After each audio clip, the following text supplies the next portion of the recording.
The 93X Half-Ass Morning Show podcast is sponsored by Standard Heating and Air Conditioning. Regular furnace maintenance can be your wallet's best friend, slashing energy bills and warding off those inconvenient breakdowns that seem to strike at the worst moments. Don't leave it to chance. Schedule your tune-up today at standardheating.com. The 93X Half-Ass Morning Show. 93 Perhaps one of the most interesting words in the English language today is the word f***. Falls into many grammatical categories. As a transitive verb, for instance, John f***ed Shirley. It can be used as an adjective, such as John's doing all the f***ing work. As part of an adverb, Shirley talks too f***ing much. As a noun, I don't give a f***. As part of a word, abso-f***lutely, or incredible. And as almost every word in a sentence, f*** the f***ing f***ers. As you must realize, there aren't too many words with the versatility of f***, as in these examples describing situations such as fraud, I got f***ed at the used car lot, aggression, don't f*** with me, buddy, difficulty, I don't understand this f***ing question, inquiry, who the f*** was that, dissatisfaction, I don't like what the f*** is going on here, incompetence, he's a f*** off, dismissal. Why don't you go outside and play hide and go f*** yourself? I'm sure you can think of many more examples. Say it loudly and proudly. F*** you. It's showtime.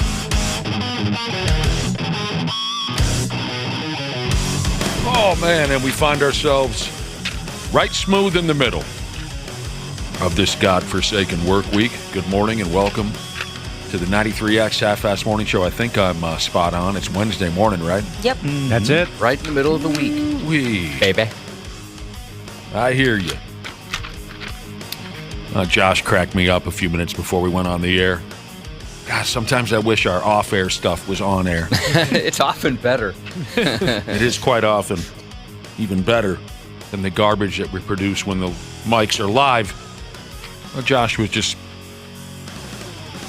speaking out loud, kind of talking to himself out loud, and he looked. If folks don't know, Cubby and I are in one particular broadcast studio. It's written into our contract that we must be separate from everyone else in the building and be together at all times. And then there's a big fat window, and we can look into the next studio where you have your Ashleys and your Wapples and your Danas. And Josh looked through that window as we're just about ready to go on air, and he said, I don't see Dana. And then he notices that Dana's not even sitting in his chair, and then Josh said, I see there is no Dana. There is only Zool. And it dawned on me that was a direct quote from Ghostbusters. It was. Sure. Yeah.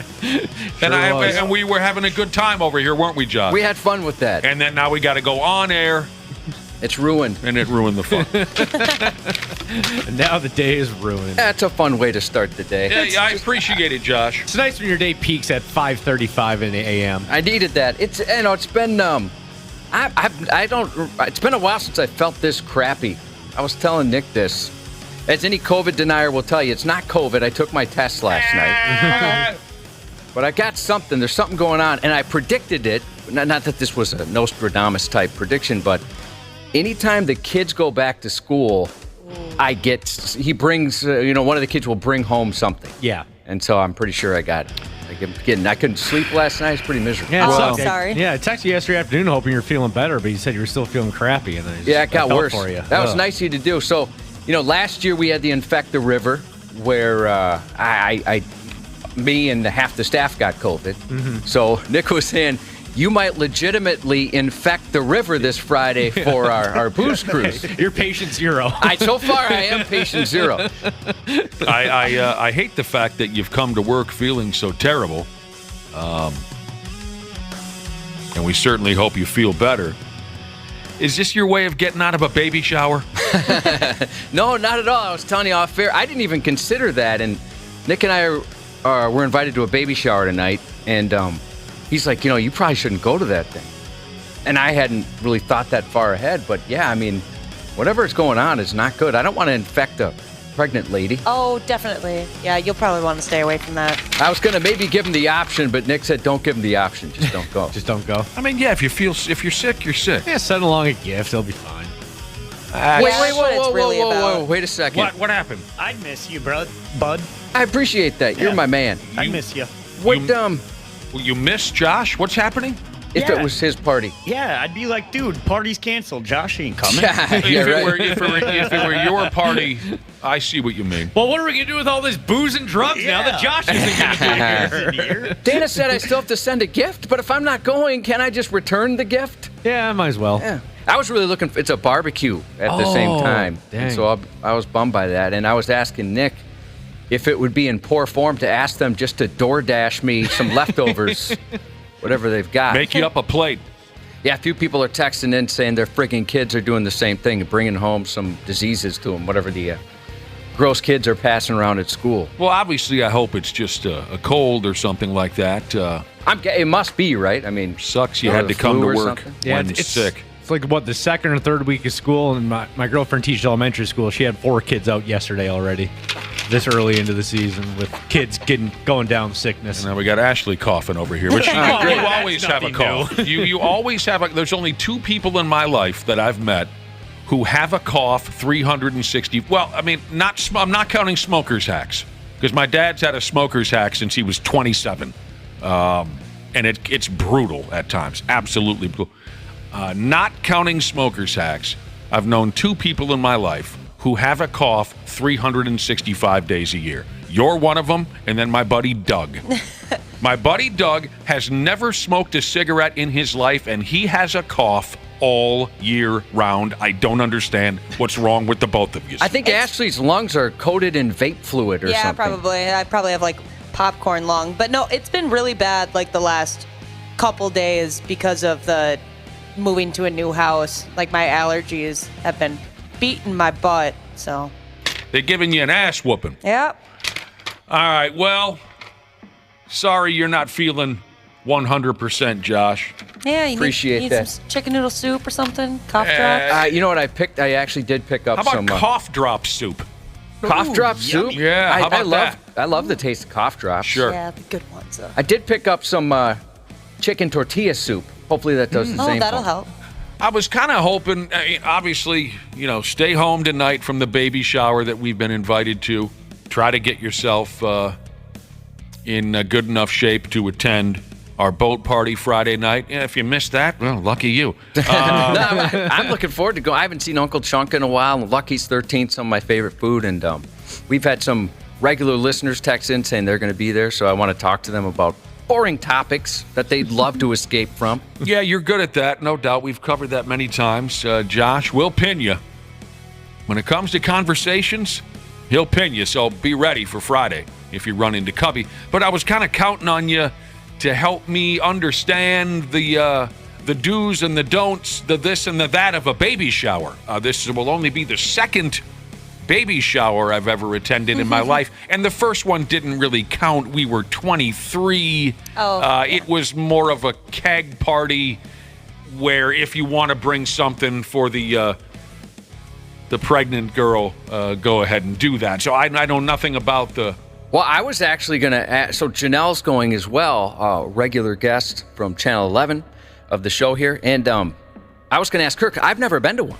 I've never been to a baby shower. I've been to a very baby. easy. I've been to a baby shower, and then I've also been to a diaper party. Diaper parties are sweet because you just bring. Is that where you...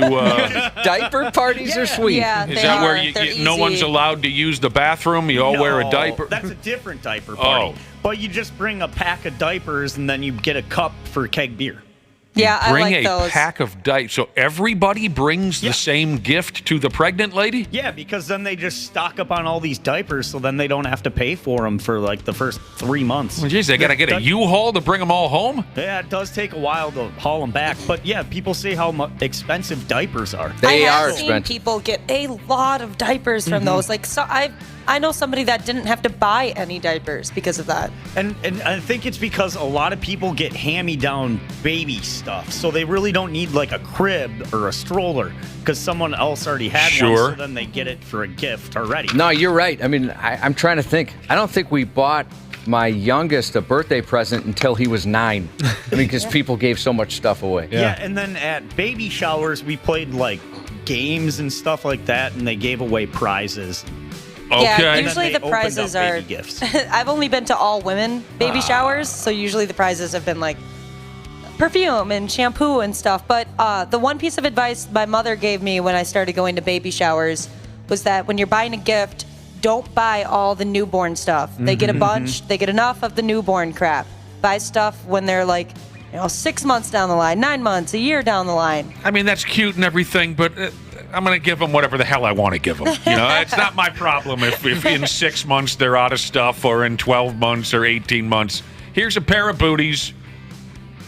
I mean, don't say, wow, you're fat enough for twins. You're only having one baby. That'd be bad. Don't say, oh my gosh, you look like you're about to pop. Don't do that. Beef Cannon Jesus said that on the invite, they had a diaper party for their daughter, and on the invite, they put Huggies for Chuggies.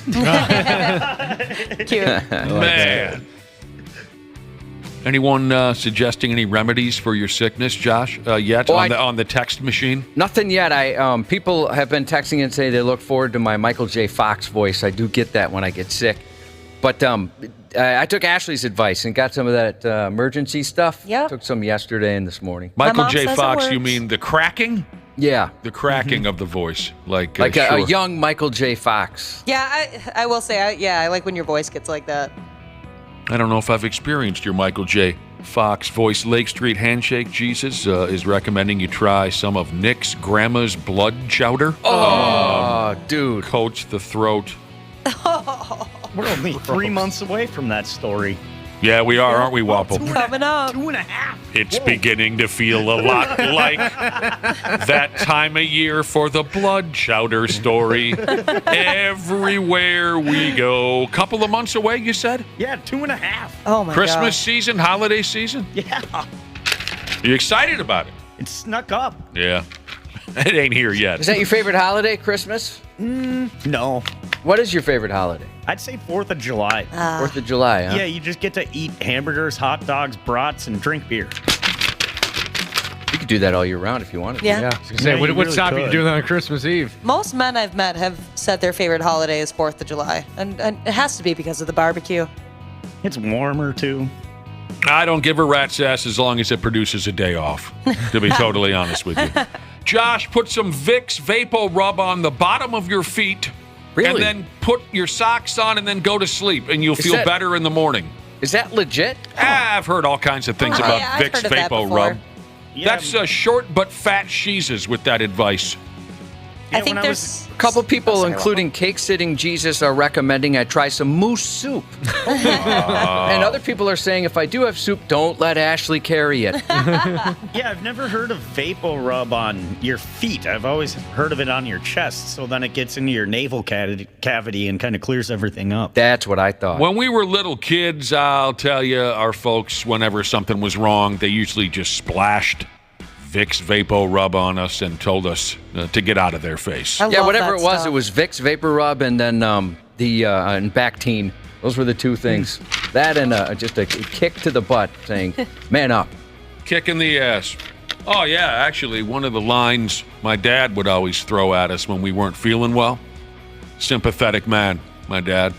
No matter what the problem was. Dad, I feel sick. You know, you're a real little kid. Sometimes when you're a little kid and you're really feeling sick, it's kind of scary. Yeah. You know, you don't know what's wrong with you.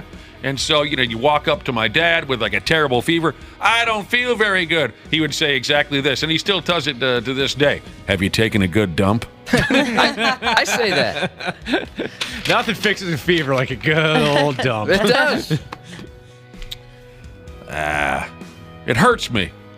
Cubby, it does when you're not feeling well. Oh, that's kind. But you mentioned every year when your friggin' kid, more importantly, my godson, goes off to school, he drags some virus back into the house. It's the same for most of us, right? When we get off one of those godforsaken airplanes. Yep. Or when, I mean, you go on vacation for 2-3 days, the airplane rides, maybe the change in climate. I always end up feeling like garbage for a good 3-4 days after I get off. And it's been a long time. But whenever I used to get off one of those airplane rides from a vacation, I'd be a mess. I've usually called it too, like when you're landing or leaving the airport, like, I'm going to get sick because of this, aren't I? Yeah. All right, so my ears are a little plugged up. But did Wapple say navel cavity instead of nasal? I think I did. I thought you just let it slide. And I was like, all right, if Josh is letting it slide, I will too. You know what? I didn't hear it. Yeah, I think I did. Like I said, I'm plugged up. Yeah, going back in my head, the replay. Yeah, I think I did. I hate when I do that kind of thing. I guess I'm so used to you gong showing words that I didn't even notice. The navel cavity. Yeah, and I just said it with so fluidity that it With soul fluidity. You see what I mean? yeah, it just kind of rolled off. I didn't No notice, one caught dude. it. I thought you said nasal. You said navel. But I wasn't wrong. I do put it there. I think, and I appreciate everybody texting in some ways to feel better. I definitely appreciate it. But I think my dad texted me from the great beyond, from his grave, because this text says, best remedy out there is to grab a straw so you can suck it the F up. Tough it up. Shots of I love you, hooch. Dad. I miss you. A Shots shot of hooch. A shot of hooch. Blackberry brandy. Oh, that's my grandpa always said that. Yeah, that's a grandpa thing. Big time. Oh, yeah. What's the stuff like they rub on your gums when you're teething? If it baby, would they say? Not whiskey. Was it whiskey? I think it was whiskey. Yeah. Was there brandy or something? Yeah, when we were little kids, it was whiskey. That's what I remember. That if your teeth were bothering you, your folks might rub a little on your gum skis. One of my favorite pictures of any child ever was my old neighbor. You've heard me talk about him from Tam to Tam on this program, Pistol Pete from across the street. When we were little kids, Pistol Pete had some problems with his teeth, and his parents were big on that rub a little whiskey on his gums gimmick, but they didn't have any whiskey. So they let Pistol Pete drink a bottle of beer. He was just a little kid. Okay, don't call Child Protective Services. Everybody lived through this before you call Child Protective Services. This is 1976. Nobody panic. But they let Pistol Pete drink a beer. And then they took him, and he got obviously affected by this. And they have a picture of him. You know, he's a little kid. He climbed up on the kitchen table, and he's got that empty bottle of beer in his hand. And he's like dancing. You following this? It's probably the earliest picture of a drunk child ever taken. There he is. He's up on the kitchen table. Woohoo! His teeth felt fine for the rest of that night, I'll guarantee you that. That's kind of adorable. I wonder wanna if see Of course that it's picture. adorable. It's Pistol Pete. I wonder if this is some sort of payback for sitting on Sunday. I had 11 ounces of a canned beer. I mentioned that before. Well, sometimes drinking can lower your immune system. Yep. Oh, can it really? Wouldn't that be something heck if yeah. one beer gong showed your immune system? Yeah, almost one beer. Almost Yeah, one well, beer. It did mess up my stomach. Poor guy. Gosh, feel bad for you, Now, Josh. somebody I think is trolling me. They're saying I need to drink some Vicks Vapor Rub. No, don't do that. I'm going to try it. No. We're gonna make you an And ice. if I throw up, I'm sending it to you. I got your phone number. I'll look up Spooning your it into address. your mouth like it's a friggin' jar of yogurt. Yogurt! Well, that's no fun. Yeah, thank you for the well wishes. I'll be fine. That is I no just don't fun. want to. I don't want to get anybody. I got to get better by Friday. I'm bummed enough I got to miss today. Oh, the baby shower. Yeah. I'm sure you'll be fine. Maybe actually get a nap in. That'll probably help. You lucky son Yeah, of a just bitch. sleep it off. You might get to miss this thing on Friday. You lucky bastard. I don't think Come over here and give me a kiss. unless it's like pneumonia or somehow it is COVID. They'll let me on that thing, right? They're not gonna not let me on there over a cold or the flu or what? Why are you looking like that? Oh, that'd be funny if you asked that question and then there was just dead silence. They'll let me on the boat, right? Just nothing. No response. What if they've been looking for reason? No, man, it's cool. It's cool. You know? I know I want you on the boat because I don't know how to talk mortgages and car insurance and things like that. Hey, that's my wheelhouse. And there are listeners who want to have those conversations with you. I can't speak that language. Yeah, I'd also like to talk about high yield savings accounts and kind of the different strategies for how to use one. God dang it. Yeah, see, I know nothing about that, so we need you. We need yes. you. Okay, Tide Pods might be the answer, Josh. According to text messages. Tide Pods. I have Tide Pods. Rub one out. Does that help? You'll be so tired, you'll sleep. How would they ask me about CrossFit Jesus? Rub a couple out. That helps with nausea. You'll be so tired, you'll sleep all day, and then you'll feel better. What? That helps with nausea? Well, it can if you get like hot flashes with your nausea, like if you feel super hot or if you get super cold, yeah, it can sometimes take like your hot flash away. Josh, you Masturbation? Do you get hot flashes with your nausea, Josh? Because obviously, I don't know. Waffle when has you suffered from orgasm- terrible nausea and hot flashes since he was 12. Yeah, I was going to say hangovers. Masturbation helps with that. Yep, Ah, it's you're because of grossing us that. out now. Yep. Knocks you right out. You're Yeah. grossing us out.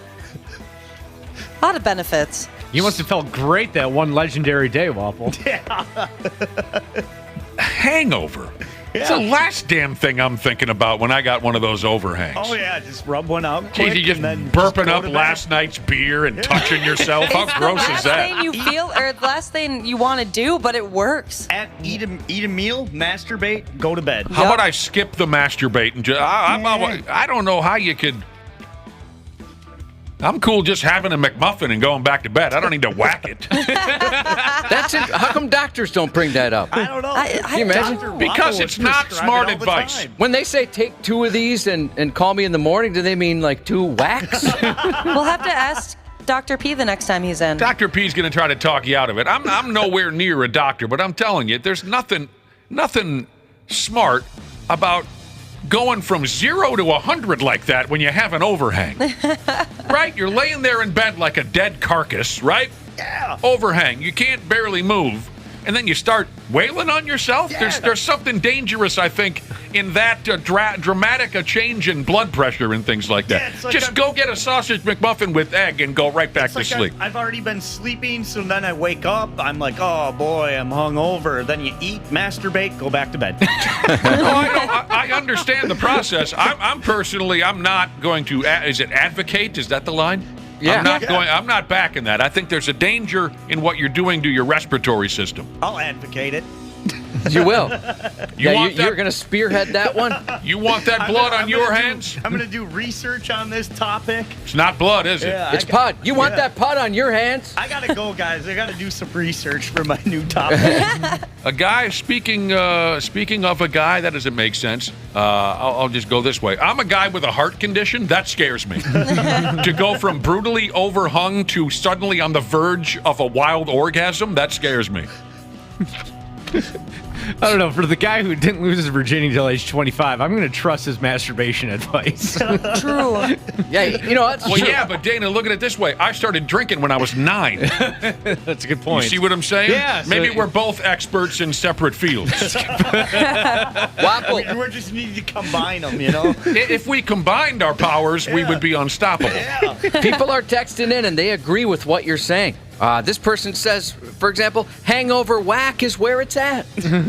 I think you're even playing got a with rhyme. You're playing with cardiac fire. Now we can make a rap album. Well, at least one rap song about masturbation and hangovers. You go to the doctor's office with heart palpitations. What happened? Well, I had 2.5 cases of beer last night. I got 2 hours of sleep, and then I immediately went to an orgasm. Boy, the doctor's going to say, well, yeah, your body wasn't ready for that. Jesus, give yourself a minute. Your blood pressure's off the charts. Yeah.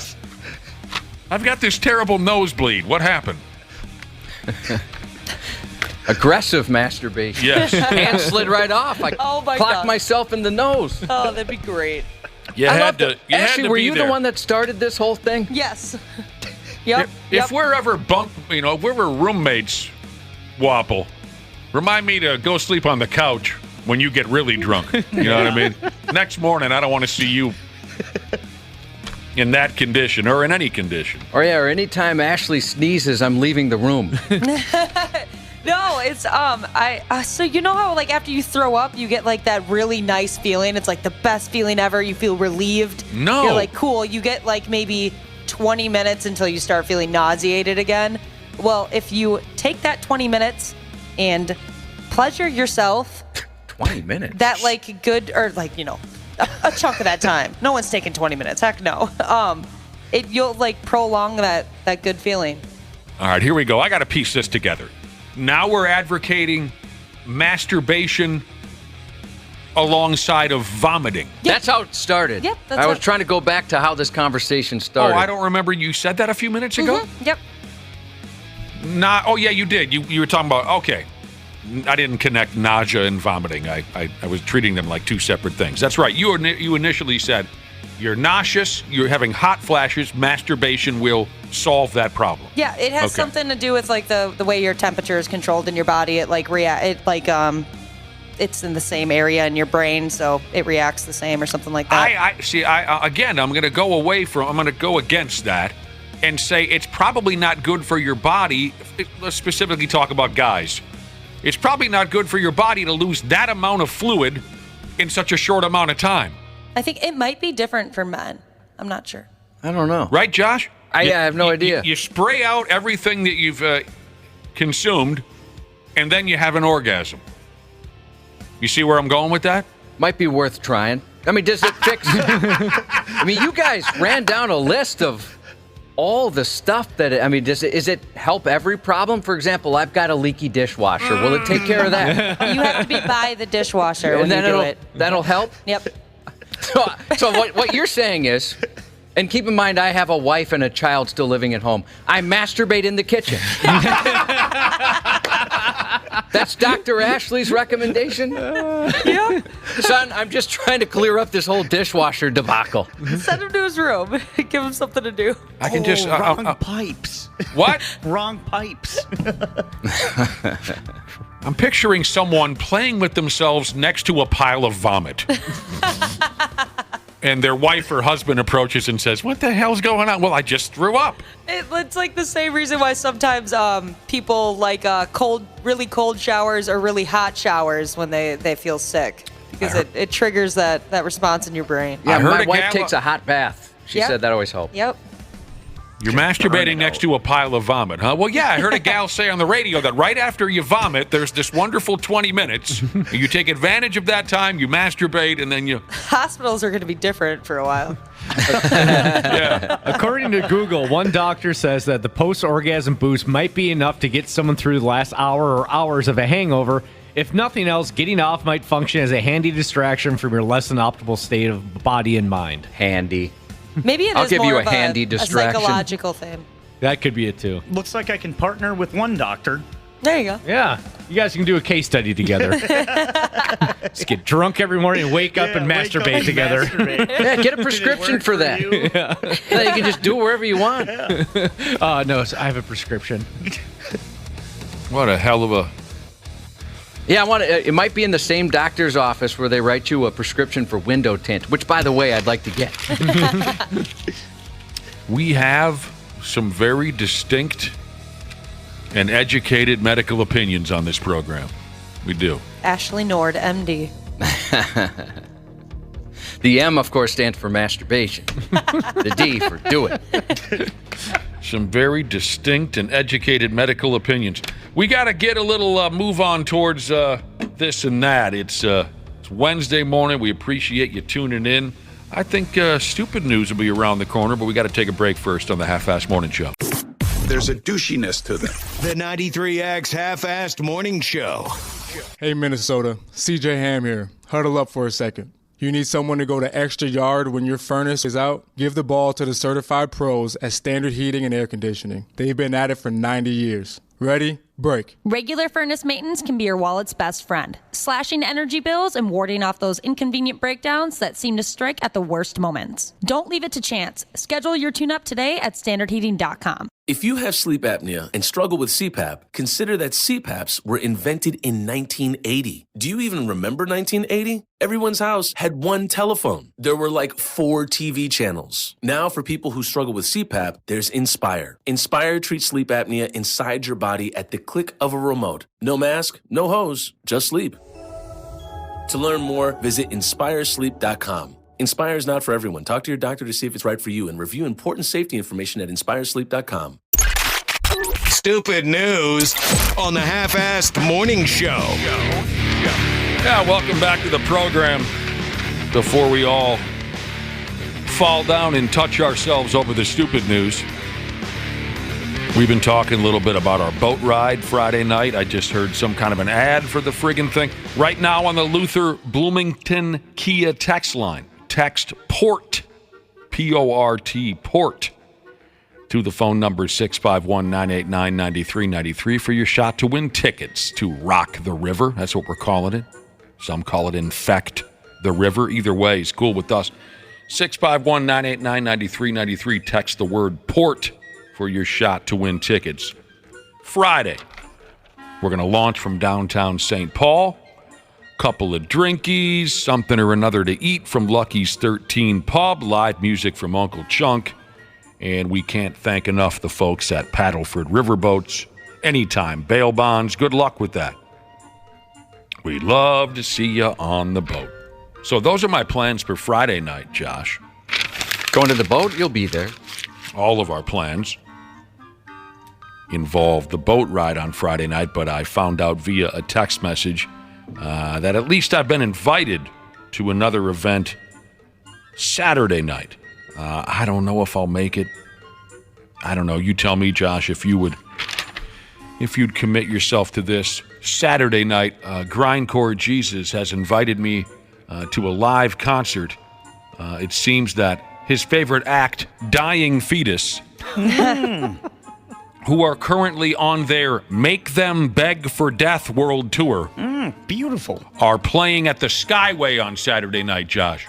Saturday night? Yeah. Boy, I don't think I've got anything going on Saturday night. Dying Fetus, how long ago was that when he made us aware of Dying Fetus? Oh, it's been a good 15 years or something like that, my best memory. What was the one about, wasn't there one about cows too, like cow intestines? Or he'll have to text us back. There was something graphic about cows. I don't remember the cows. I don't know if I'm cut up. Dying Fetus, brutal. I think they just released an album, or they've got one coming out soon. Maybe you can let us know. Was the album called Make Them Beg for Death? I'm guessing that must be it. That would make sense. Was it cattle decapitation? That might be it. Yeah, I bet you're right. Yep. Cattle decapitation.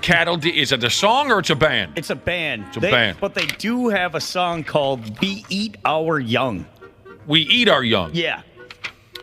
Yeah, thanks for the invite, Grindcore Jesus. You know how much I dig you. It's been a while since we've seen him. I mean, what the hell? I don't know. I haven't seen the guy in years. Does Dying Fetus ever do a matinee? Nice 3:00-er. Do they have any ballads? A breakfast show. I imagine that Dying Fetus probably doesn't like to come out before dark. You know, they probably don't play a matinee program. But I appreciate the invite. The Make Them Beg for Death tour sounds badass. Oh, yeah, cattle decapitation. By far, brother and sisterhood texting in. People are saying they are brutal. I would bet they've been on the same bill with Dying Fetus once or twice. Had to. All right. It's very kind of you to ask, because I did step in it to a certain extent years ago. I did tell Grindcore Jesus, I said, give me a heads up when you have these wacky-ass death metal shows, because I really would like to see one sometime. But I just, every day that goes by, I'm less and less excited about rock concerts because they don't start till friggin' 10 o'clock. That's what YouTube's for. Yeah, right. Now I could just send me a YouTube. Okay, we got to get to the stupid news.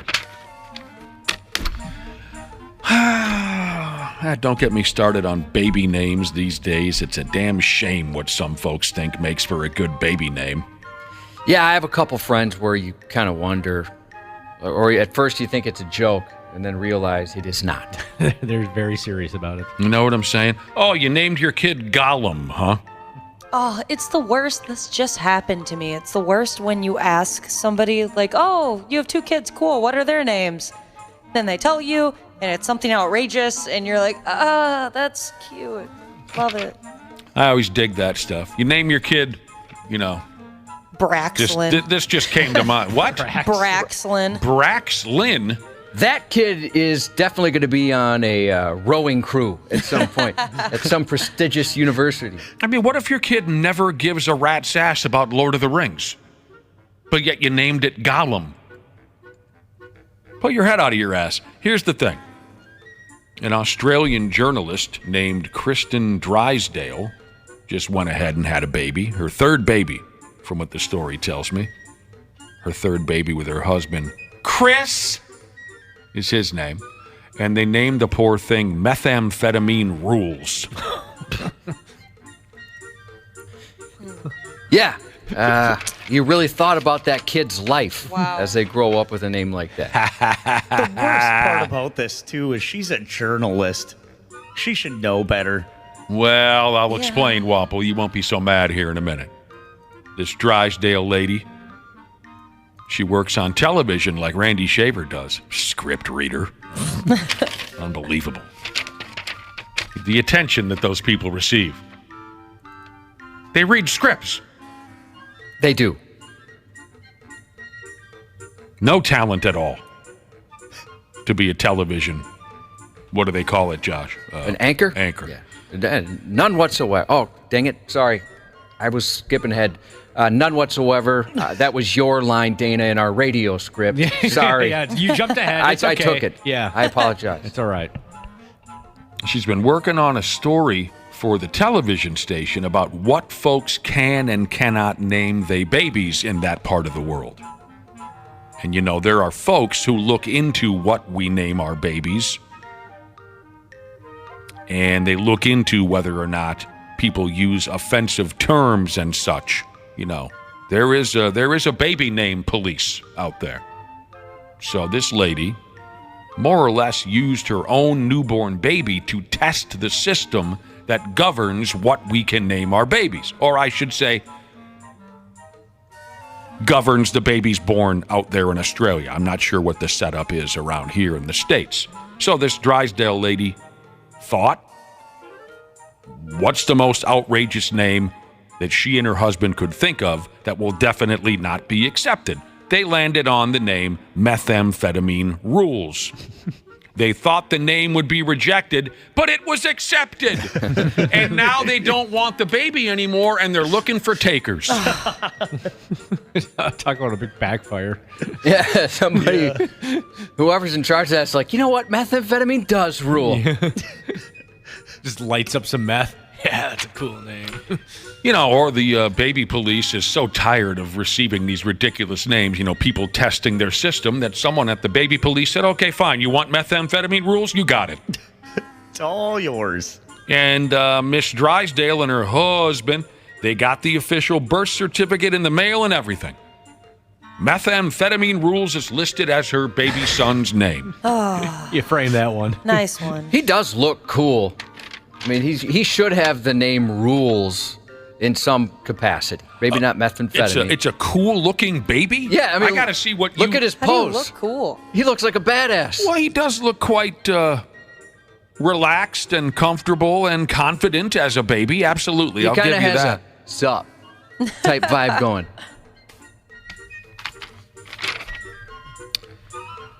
Miss Drysdale said, I don't know how this name slipped through. I'm not sure if someone was overworked or if it was an automated response, or possibly maybe they thought methamphetamine was a Greek name. But this gal and her husband got a hold of the Australian baby police, baby name police, I should say, or whoever they are, and those folks said, yeah, we don't know how we effed that one up. The name is appropriate, and the Drysdales will be able to change the name. I haven't seen this movie, but 80s made me, 90s raised me. She said there's a scene in the movie Waiting where two guys are talking about chlamydia, and one decides to name his daughter that because he didn't know what chlamydia was. She just thought it was a pretty name. Man. But you didn't mean not to Jesus. It's a member of our listening audience. But you didn't mean not to Jesus asks me, is rules in methamphetamine rules spelled with a Z? No, it was not. No, it was not. That would rule. They kept it standard. What will be the new baby's name? Well, the mom is only telling us it's a beautiful name. It has nothing to do with drugs. It went soft. I doubled down on something even more hardcore. Well, where would you go? Crack Rocks are my Cheerios or something like that? I would think it'd be That something girl is my friend. Wing or Fast and Furious related. Yeah. Name a kid Or Dom maybe- Toretto Wessel. Something out of Zelda or Donkey Kong. I've never wanted to reproduce much, but I've always wanted to name a child after I wanted to name a kid after one of my favorite television wrestlers. Cubby, do you think I could name a child Balls Mahoney? You can. That would be pretty sweet. And when he walks down the street when he's older, what does the crowd do, Wapo? Dana. I'll try remember. Dana. I can't remember. And it was real simple. When Balls Mahoney would walk the aisle, the whole crowd would go, Balls! Balls! Balls! Balls! Balls! And he would kind of amp up the crowd. He died young. I can't remember. I don't think I ever saw him. Oh, you never saw Balls Mahoney? I don't think I did. I don't know how he died, but I know he died young.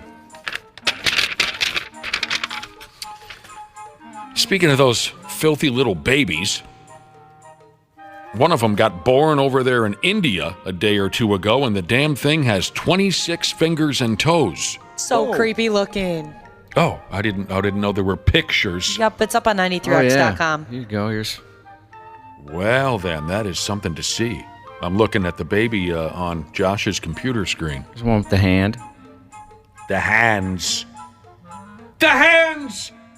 This could be the greatest video game player of all time. Oh, yeah. Think about that. What, she let the baby, bake too long?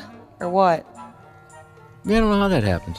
I'm not sure. I've never cooked a baby before. But here's the deal. You got to get a convection oven. Is that where it's at? Yeah. Crispy. This baby's parents are claiming that this child is the by-damn reincarnation of a Hindu goddess. The baby has 7 fingers on each hand, 6 toes on each foot. Medical professionals said she was born with a rare genetic abnormality, but her folks believe she's actually the second coming of a goddess. I mean, everybody knows one or two people who are a little too obsessed with how supposedly wonderful their kids are, right? These folks take it up a notch. Oh, now your baby is a goddess, huh?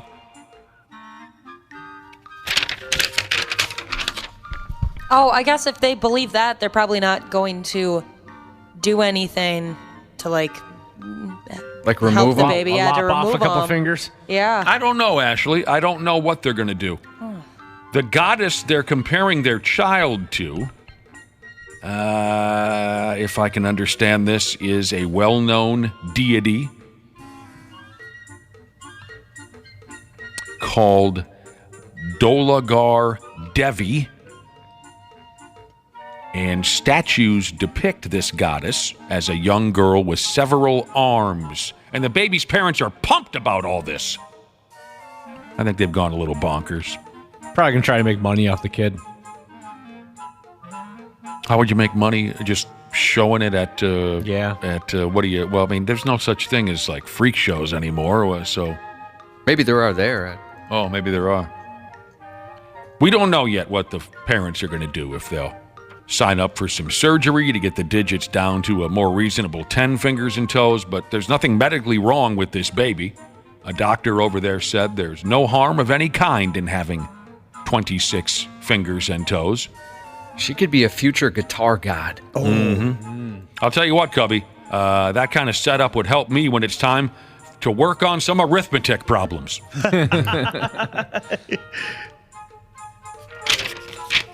Yeah, my cat's got 26 toes.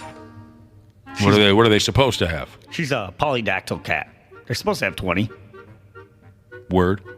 Yeah, she's got them coming out of everywhere. Looks like she has mittens. That's adorable.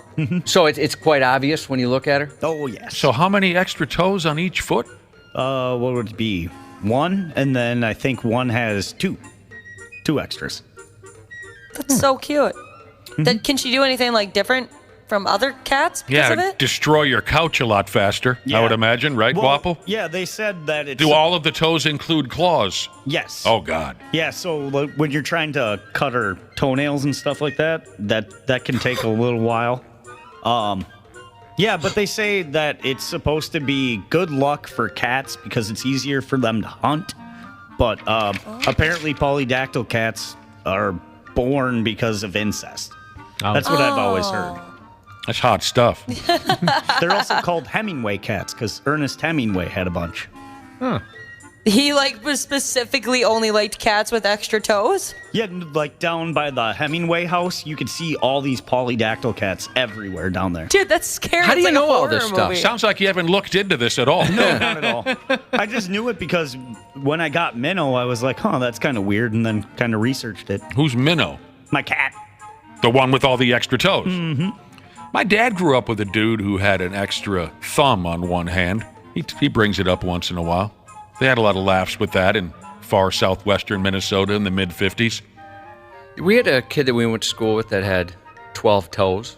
Heck, I don't know anybody. And I don't Extra mean digits. I don't mean laughs like they were making fun of the kid. This is one of their buddies. They all thought it was kind of cool that their pal had an extra thumb. He played defensive back in football, high school football. And my old man said he could get a grip on that football better than anybody else on the friggin' ball club. Yeah, I bet. Yeah, you should have been Not a that they guitar threw the player, ball in the like, 50s. It was against the rules. Yes, Wapple? Like Josh said, should have been a guitar player. That would have been sweet. Or I wonder if this girl could throw like a pitch that we've never seen before. There you go. That's where I think she might excel. Off-speed pitches in the big leagues. Yeah, really get that curve. The gyro ball, the curve ball, the screw ball. Everyone's throwing a sweeper now, aren't they, Wapple? Mm-hmm. They're throwing sweepers. This person tells me their son was born with an extra toe and extra pinky on each hand. Did you keep them? What do you do? I mean, I know some parents have them removed. I don't know. I have an extra bone in me. Who wants it? Fair enough. I have an extra bone in my rib cage. Really? I've never known that about you. Yeah, if I wasn't so fat, I could show it to you. When I was a kid, I could show it to you. Huh. But now I'm fat. How'd you You're find not that fat. out? Did you get Count? x-rays and then they were like... When I was what? How'd you find that out? Did they just do x-rays and they were like, you got an extra? Wapple, when I was a kid, you could see the damn thing. That's how skinny I was. Oh, okay. Yeah. Yeah, I've been there in my past. Yeah. Up at the crack of dawn, Jesus says he has an extra foot. His penis is 12 inches. Unbelievable. If you have webbed feet and hands, does that make you faster at swimming? Someone It's texted kinda- in and said they know someone with webbed, I forget now. I think they said webbed feet, and they were a better swimmer. I bet. Wow. Yeah. That'd be Makes cool. sense. Oh, this seems a little cold-blooded here as we move on to our next story. This seems a little cold-blooded. Some over-the-hill 63-year-old sumbitch hiker. He had to be rescued last Friday at Grand Canyon National Park after he fell and hurt himself, and the rest of the hippies he's hiking with just left his ass there so they could, quote, continue their backpacking adventure. That's so messed up. Does the never leave a man behind motto not apply to half-naked hippies eating fistfuls of peyote in the Grand Canyon? You don't leave a man behind. I don't know how you do that. He's good. He knows what he's doing. We've got some hiking to do. So the story here is, by God, like this. 5 friends were backpacking in the Grand Canyon National Park when one of them, a 63-year-old bro, he fell ass over apple cart and suffered what they call here a traumatic injury to his shoulder. The local sheriff's office received a call for help around 6 p.m. that night. And I understand that's not an easy thing to do when you're in the middle of the Grand Canyon, but someone in this group had a wacky-ass super astronaut phone or something, so they were able to get a hold of the police. The police dispatched search and rescue crews. They got a helicopter going. But by the time they got out there, it was dark, and the poor bastard was in a tough spot for the copter to land, so they had to park the pig a quarter-mile away, and rescuers had to walk through a creek and other difficult terrain to reach old Jerry Garcia there laid out all by himself. They hauled him out of there, but the gist of the story here is that this old bastard was just laid out for hours with a busted shoulder, and his hiking homies just said, "So long, sucker." See you That's later. so messed up. I had asked, how do you do that? Just leave someone behind. And Barsaw Jesus said, it's actually pretty easy to leave someone behind. You just keep walking. Oh. I didn't consider that. Oh, yeah, I guess it is pretty That easy. is a lot easier than I had considered. And search and rescuers, they do this for a living. They know what they're talking about. Search and rescuers said it was a stroke of damn luck that they were able to help old Grand Canyon Jones there. And they encourage hiking groups to never leave someone behind alone.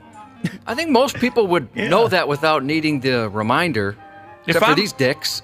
Yeah, if I'm Grand Canyon Jones or Jerry Garcia or whatever you want to call this guy, I'm going to stab someone once my shoulder is back in its proper socket again. How many people was he with? How many people? Four other people. Okay, so at least one person could have stayed. That's what I'm saying, Ashley. Not one sumbitch could hang out with this guy to make sure he doesn't become coyote poop.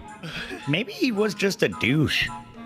They're like, all right, now's our opportunity. Yeah, that's All true. right. Maybe he's just an awful person. You bring up That's a the good point. smartest thing you've said all day. Addition by subtraction. That's got to be it. He must be a total douche. Yeah, he must be like the first guy that would leave someone behind. Yeah, he's that guy in your friend group that says so many jokes. It's like he's bound to hit one. All right, dude, you're annoying. Now that Wapo blew our minds, I'm going to take it to another level. Maybe Jerry Garcia didn't fall. Oh, they took him out. They pushed him over the ravine.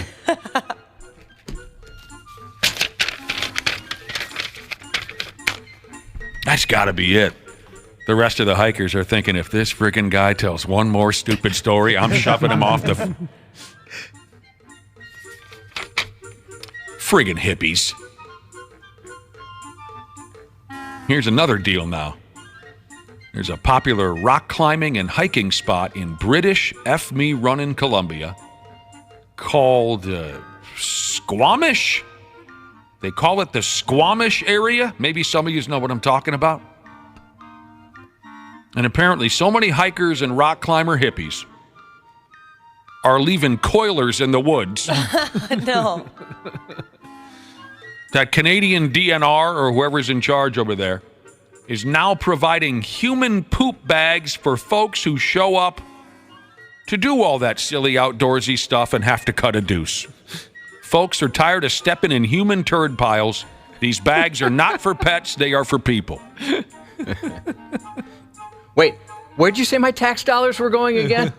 Poop bags for people. And again, I can imagine all that peyote and all those granola bars, I bet they can build some stacks. Oh, you know yeah. what I'm saying? Some healthy turds there. You put a flag in it. And you claim it as your territory. Stop. You do. Don't you come and you stab a flag into it. Yeah, Pa-pa! this is mine. I discovered this. I now pronounce this. You take one at the peak of the mountaintop, and they're like, all right, well, we're going to have to update the Wikipedia. This thing's now 7 inches higher. Mine's the one with all the grape nuts in it. God dang. Can I tell you the poop flag story again? Guy I went to high school with. He had a couple of buddies over one afternoon, and this pal of mine, he ducked into the bathroom and just created a monster. It broke water. And he was very proud of, like Randy Marsh when he had that, Yeah. he ate all that P.F. Chang's and created the world's largest. So my buddy, he broke water. He was proud of himself. So he took a toothpick and he made a little flag. And he wrote on the flag, Big Kahuna. And he stabbed the toothpick into the top of his pile. And again, the flag said Big Kahuna. He took a picture of it. And then, they're horsing around, high school kids. He forgot all about it. The next Christmas, Christmas morning, he sees by the Christmas tree, his folks have purchased him something, giant something or other that was wrapped beautifully. And he's like, wow, I'm a high school kid. I wouldn't expect to get such a grand present from my folks. I'm not a little kid. And his folks said, well, we want you to open that one first. And he opens it, and his parents had beautifully framed that picture of his big kahuna. That's awesome. His parents are a good time. And he hadn't thought about it in months, and I think it's one of the funniest damn things. That is funny. Do you know if he kept it or if this is something he just chucked? God, I bet he kept it. I don't know. Put it hung above the fireplace. So here you go again with this rock climbing hiking spot. Too many of these outdoorsy folks are duking in the woods to where now the DNR has set up these stands everywhere where you can grab a poop bag for yourself. Yeah, I can't imagine, when they realize we have to make a sign, go install all these signs, and then add poop bags underneath the signs. Mm-hmm. For humans. Right. Here's how it works. You press out a deuce into a bag, you seal it up, and then they want you to haul it out of the woods and dispose of it appropriately. Someone in charge over there said there's been an explosion. Don't worry. Not the kind of explosion you're thinking of. There's been an explosion in the usage of our backcountry areas in southwest British Columbia. Increasingly, we are finding that there are issues with human waste. Oh, no. No. The story also says that on, quote, rare but absolutely awful occasions, a climber will be just a climbing. You know how they do? Yeah. And they'll reach a small ledge. Ashley, please. She doesn't want you to finish this. They'll reach up to the next ledge as they're climbing, and they'll just fist a handful of somebody poop. Oh, I'd kill somebody. I think, Ashley, you just let go and fall to your death. I would rather die, yes. They'll find that someone has taken a huge crap on the ledge of the cliff that they're trying to... Oh, and then you gotta wipe it off, and you probably have nothing to wipe it off on. No, you don't. You gotta wipe it off on your own clothes. It says here a lot of the climbers have been severing their own hands. Yeah, yep. And going on with just one hand. Seen that in a movie. If these poop bags are readily available in Minneapolis, I would still have a backpack. Yeah, I was just going to say, heart of a Viking, body of a leprechaun, Jesus reminds us that you once pooped in a backpack, I Dana. did. Mm-hmm. What is happening now? I don't remember this. I was out for a long walk, and I got caught up and had that feeling that we all have felt before. Where A friend of mine calls it bubble guts. Yeah. I don't really like that term, but go right ahead. Oh, a sweet tummy. a sweet tummy. Yeah, I've always called it the green apple quick steps, but go ahead. What happened? You're walking around town. You've got a backpack on your shoulder. I got a backpack on, and I find, because no places were open at the time, it was COVID, so I found a little corner of an alley between a dumpster and a detached garage, and I evacuated myself an unleash holy hell into my backpack. Why did you do it into your backpack when there's a perfectly good sidewalk there for you? I just felt bad because it was somebody's backyard, essentially, that I was pooping in. Oh, you shouldn't feel bad about things like that. Did you throw the backpack? Immediately threw the backpack away. And what was in the backpack? And nothing, just a couple bottles of water, nothing really was in there. So it was a backpack I didn't really care too much about. So then I just chucked in the dumpster, and then I felt really happy because I was like, wow, that was the best possible scenario right there. Everything's done and clean, backpack's thrown away. I took 3 steps, and then the aftershocks happened. Oh, what does that mean? You crapped your pants? Yep. Mm-hmm. Good Lord. Probably the lowest moment of my life. I don't know. We've known you for a while, and I think there's been worse. Dude, I've been there so many damn times. Yeah, it happens. How should I say this? You did a favor, I guess, to the environment. Yeah. Or maybe he didn't. I don't know. I don't follow that kind of thing. But I just would have cut loose right there on the sidewalk. I've done that quite a few times. Just yards, streets, wherever, because I used to have terrible stomach problems. Feel for you guys. Thank God I've never had to do something like that. Were you married at the time? Yes. Did you just walk in the front door and I'd be like, where's your backpack? Thankfully, she was out doing something for work, so I had the place myself. I snuck in. That scene in Ace Ventura where he torches his clothes and takes a shower? That's essentially what I did. Was it broad daylight? Yeah. Do you remember what caused it? No, I don't remember exactly. I was listening to your guys' podcast, though. Oh, the that's what time? caused Well, it. I was out for the walk, so maybe that was it. That makes sense. Stalker. The oddball Jesus texted in to say, when I get bubble guts followed by goosebumps, I know I have approximately 30 seconds to get to a bathroom. You're just shuffling your feet because if you even take a step, if something might happen. I used to have terrible stomach problems. Very similar to what you're describing, Dana. It was quite often where it would be. Josh knows he was on the front lines for a lot of it. Just I had no warning. Mm-hmm. That has greatly improved over the last. Oh, it's been a while, hasn't it, Josh? I don't remember the last. I mean, you've had a couple times where your stomach sank. Yeah, but you haven't had any emergencies like back in the day. It's probably been a good 15 years since I was that guy. And it's great. I'm so happy to be able to say that. Those were stressful times. Everywhere I went, I had to be on the lookout for, okay, if it hits me, where do I go? Oh, I mean, my buddies could tell you stories. But I'm very happy to say that's not me anymore. One of my best friends is that guy now. He kind of took the baton. It really, honestly, maybe I passed something on to him because we spend so much time together. Right around when my gut straightened out, his went to hell. And now when he and I are together, you never know when we're going to have to go flying into a gas station parking lot. He's had to make a mess on railroad tracks, on golf courses, in backyards, in basements, in airplanes, helicopters, skateboards, surfboards. Ooh, skateboard. What were these things called again, Josh? The fidget spinners? He had to poop on a fidget spinner.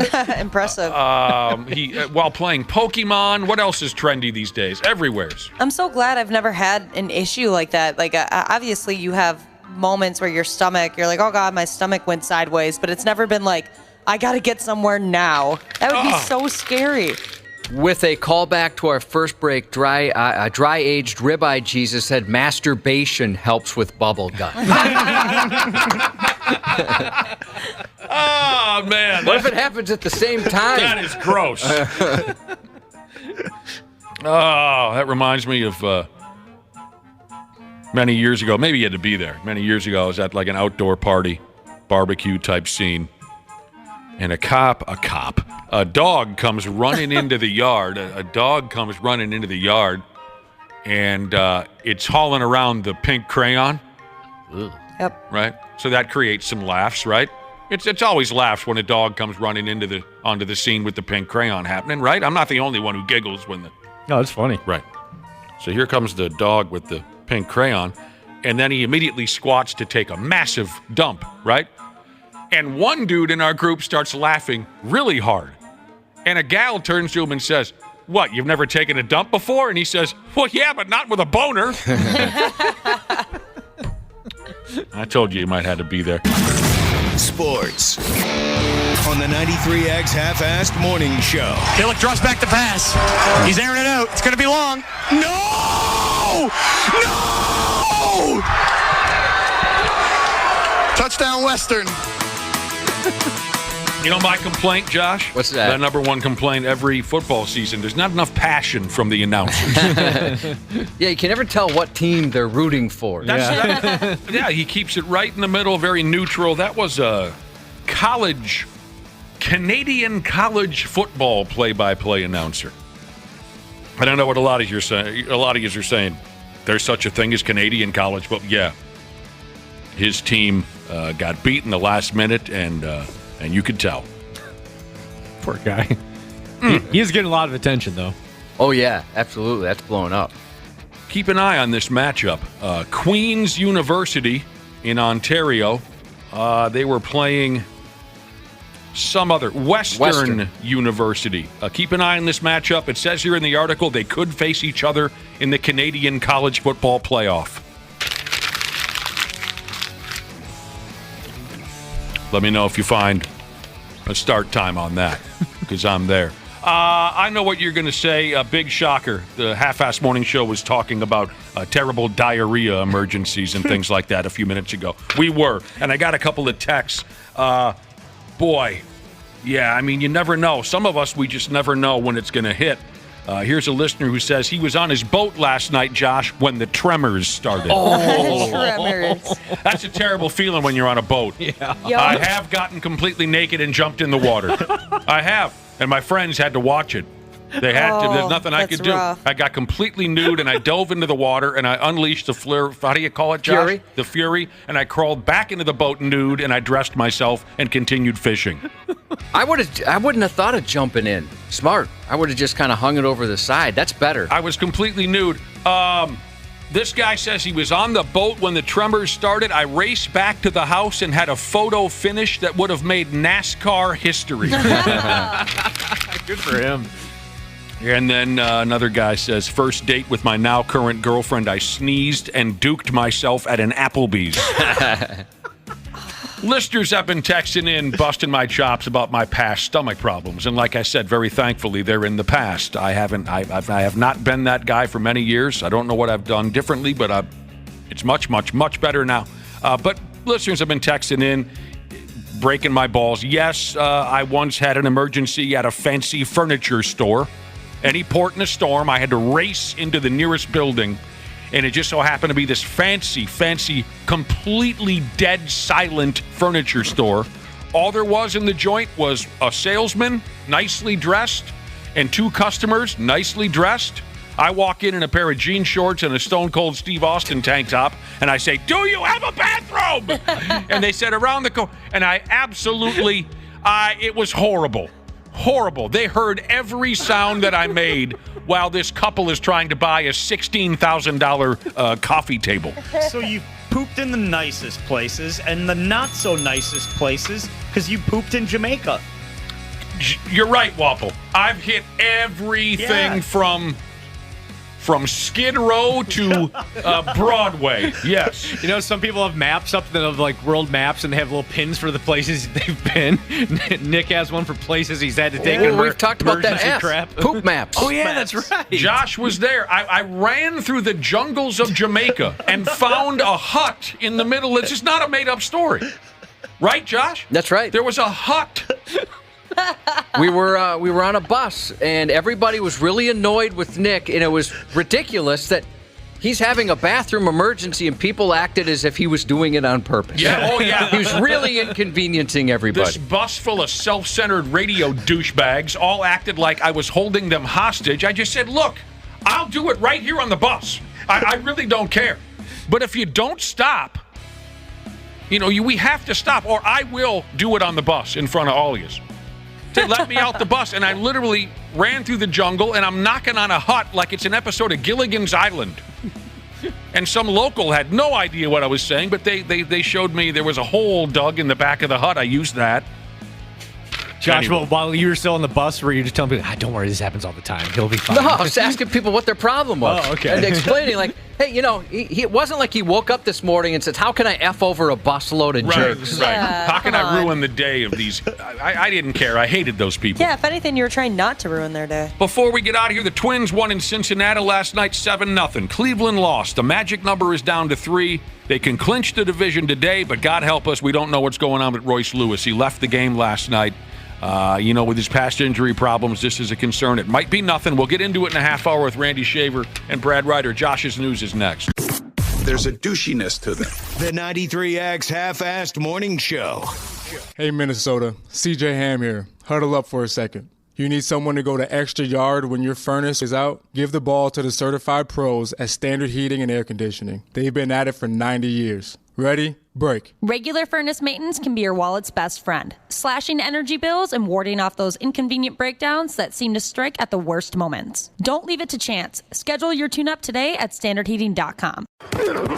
It's time for kickoff, and the Believe podcast will get you ready for the new season. If you don't dominate in the running game, you won't win this football game. Believe has podcasts covering all 32 professional teams and many of your favorite college teams, too. He was always kind of one step ahead of everybody. Sideline to sideline, end zone to end zone. He's been such a part of the fabric of this team, so closely associated with the city, with championship-level football. Search BLEAV podcasts wherever you listen. Half-Assed Morning Show. 93X. My daughter was exposed at an incident at Sussex Central High School. The principal and one of the assistant principals shared surveillance video of my daughter's breast. A Delaware teen is accusing staff at her former high school of sharing a surveillance video showing her exposed breasts and then creating a meme about it. The lawsuit alleges acting principal Bradley Layfield and assistant principal Matthew Jones invaded her privacy in connection to an incident that occurred in May when she was an 18-year-old senior. This is completely unacceptable and a gross violation of privacy. They are put in a position of public trust, and they have abused that trust. According to the suit, Layfield showed surveillance video to staff of an altercation in which Harmon's clothes came apart as school employees pulled her away from another student during an argument. The lawsuit claims, working with Layfield, Jones then used a screenshot to create a meme which included singer Janet Jackson, whose breast became exposed during the infamous wardrobe malfunction at the 2004 Super Bowl. An attorney for Layfield said he had no part in creating the meme, and he shared the surveillance video with staff only to promote safety. Layfield and Jones have been put on administrative leave. Jesus Christ. How do you think that's a good idea? Yeah, that's awful. A lawsuit claims an oral surgeon in New York relentlessly sexually harassed his chauffeur, asking the driver to turn around and look while he touched himself. Oh, no. And talked obsessively about his own small penis. That took a turn there. Yeah. His words, not mine. A suit filed last week claimed 43-year-old Christopher Jackson was hired to be Dr. Gabriel Hirschman's personal driver, taking him from his Queens home to his church, to get coffee, to his office in Brooklyn, and finally back home at the end of the day. But Jackson quit his job with Hirschman because of incessant sexual harassment, court papers allege. The 40-year-old oral surgeon began talking about the small size of his penis, which became an obsessive topic of conversation, bringing up the topic at least 4 times a week, including saying he wished he could add inches to it, the suit claims. How strange. The doctor also told Jackson about his horrible sex life with his wife and joked about the driver's sex life, including once telling Jackson as they passed a motel that a fat girl named Shaniqua would come to his room and sit on his face. Whoa. You know you want that, he's alleged to have said. The doctor also allegedly asked Jackson to look at him while he rubbed his groin over his clothes on multiple occasions and making moaning sounds, and then announcing when he was about to ejaculate. And when Jackson began refusing to look, the doctor would insist on making eye contact with him in the rearview mirror. No. According to Jackson, when he decided to quit, he confronted Hirschman with a recording he'd taken of the alleged misconduct. The doctor didn't deny anything and instead apologized and said he was only joking and it was locker room talk. The former driver is suing for unspecified damages. Locker room talk, huh? Is that what happens in the locker room, guys? No locker room I've ever been a part of. We're not telling you jack squat about what happens in the locker room. Oh, yeah, I mean, none of your business. Those are some pretty awkward interactions you were describing there, Josh. I agree. The family of a department store worker whose body remained in a locked bathroom for days after she died is suing the company. Cleaner Bessie Durham went to the family bathroom at the store near Columbia, South Carolina about 7 a.m. on Thursday and died from a cardiac problem shortly after clocking in. She never clocked out, and her cleaning cart sat outside the locked door for 4 days until Columbus police called the store trying to find her because her family reported the 63-year-old woman missing. We were speaking with the family, taking a missing persons report. Once we were on scene and did a little investigating, we found that that was one and the same. We did discover the person deceased at the belt. We're still working with the mall to kind of find out what their process is of closing down the store, inspecting the store, things of that nature. The store remained open for regular hours the entire time. There are a lot of questions that need to be answered. That's terrible. I was just there yesterday. If I'd have gone in the restroom, which I usually do a lot, I don't know. I mean, I still have chills. No one used that bathroom for 4 days? 4 days. Dead lady laying out in there. The lawsuit said employees should have regularly inspected the store, not only for Durham's safety, but the safety of shoppers and other employees. The family isn't asking for any specific amount of damages. That would suck. 4 days until someone found me? Yeah. Gosh. I feel so bad for myself. Gee, no one wanted to find me, huh? Yeah, that would hurt a little bit. Yeah, you're days. like looking down from above. You're like, really? Still, day 2, nobody. No one. Right. My cart's right outside. No one sees it. I caught the fact that you said looking down from above, Ashley. I think we know which direction you'd be looking. A missing kayaker from Louisiana has been arrested for faking his own death in an apparent bid to dodge some serious criminal charges. 41-year-old Melvin Phillip MD was arrested by authorities in Georgia over a month after his son, Seth, reported him missing. His son told police his father fell out of a kayak and drowned while on the Mississippi River. Well, if you come down here, you pretty much know not to get in the water, let alone in a small boat without a motor. Life jackets, keep them on if you do go in the water, but I'd stay out of it. After he was reported missing, detectives learned that he'd been pending charges in North Carolina. In fact, he was due in court just a day after being reported missing. We immediately became quite suspicious. This may have been a faked accidental drowning and death in order for him to escape charges. However, we couldn't publicly expose our suspicions for fear of tipping him off, St. Charles Police Sheriff Greg Champagne said in a statement. Greg Champagne. I should say Paris Sheriff. Yes, Greg Champagne. That sounds like an exotic dancer, does it not? It does. Mm-hmm. Absolutely.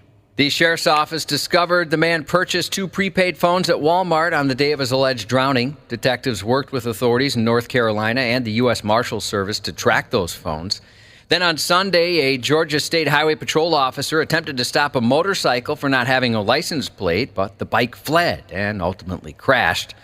The rider attempted to flee on foot, but was taken into custody. He ultimately gave police a false name, but it was discovered he was Melvin when fingerprinted. Melvin the kayaker. So his kid was in on this fake death as well? Well, that's not entirely clear. At least in the story I read, the kid just reported him missing. Okay. So I don't know if he knew or not. That was his son in the audio? No, that was like just a local. Oh, that local sounded exactly like late comic Mitch Hedberg. Anyone else notice that? Yeah, a little bit. Oh, yeah, a little bit. Say it. I'd help my dad fake his own death if he asked me. That's a nice son. An elderly South Florida homeowner sprang into action to help the people trapped inside an SUV, which took a dangerous dive into a swimming pool. 76-year-old William March said he heard a loud noise while inside his home Friday afternoon. I heard this tremendous crack. I thought the lightning struck right beside the house. And I went up to look, and it looked like a tidal wave went across my pool. I went, holy jeez. Behind that tidal wave came a silver Ford Explorer. March said the driver of the SUV came right between a shed and a light post, smashed into a wooden fence, and then splashed into his pool. March said he jumped into the pool first to check the SUV's passengers. Moments later, an off-duty Broward County Sheriff's officer stopped to help. March said that he and the detective broke the window of the Explorer and got the driver and the passenger, a little girl, out to safety. Authorities said they're expected to be okay. Dang. 2 former Cleveland police officers were sentenced to prison last week for stealing thousands of dollars from people they pulled over during traffic stops. Oh. In November 2020, 32-year-old Willie Sims pulled over a 34-year-old and stole $1,300 from the trunk of the victim's vehicle. In July 2021, Sims pulled over the same victim and stole another $781 as well as some weed edibles. During a June 2021 traffic stop, Alfonso Cole stole a firearm. He's a police officer, too. A firearm and $4,000 from a 26-year-old he pulled over. That same day, Cole pulled over an 18-year-old and stole his gun. Dude. In total, Sims and Cole stole more than $14,000 among 6 victims. That's terrible.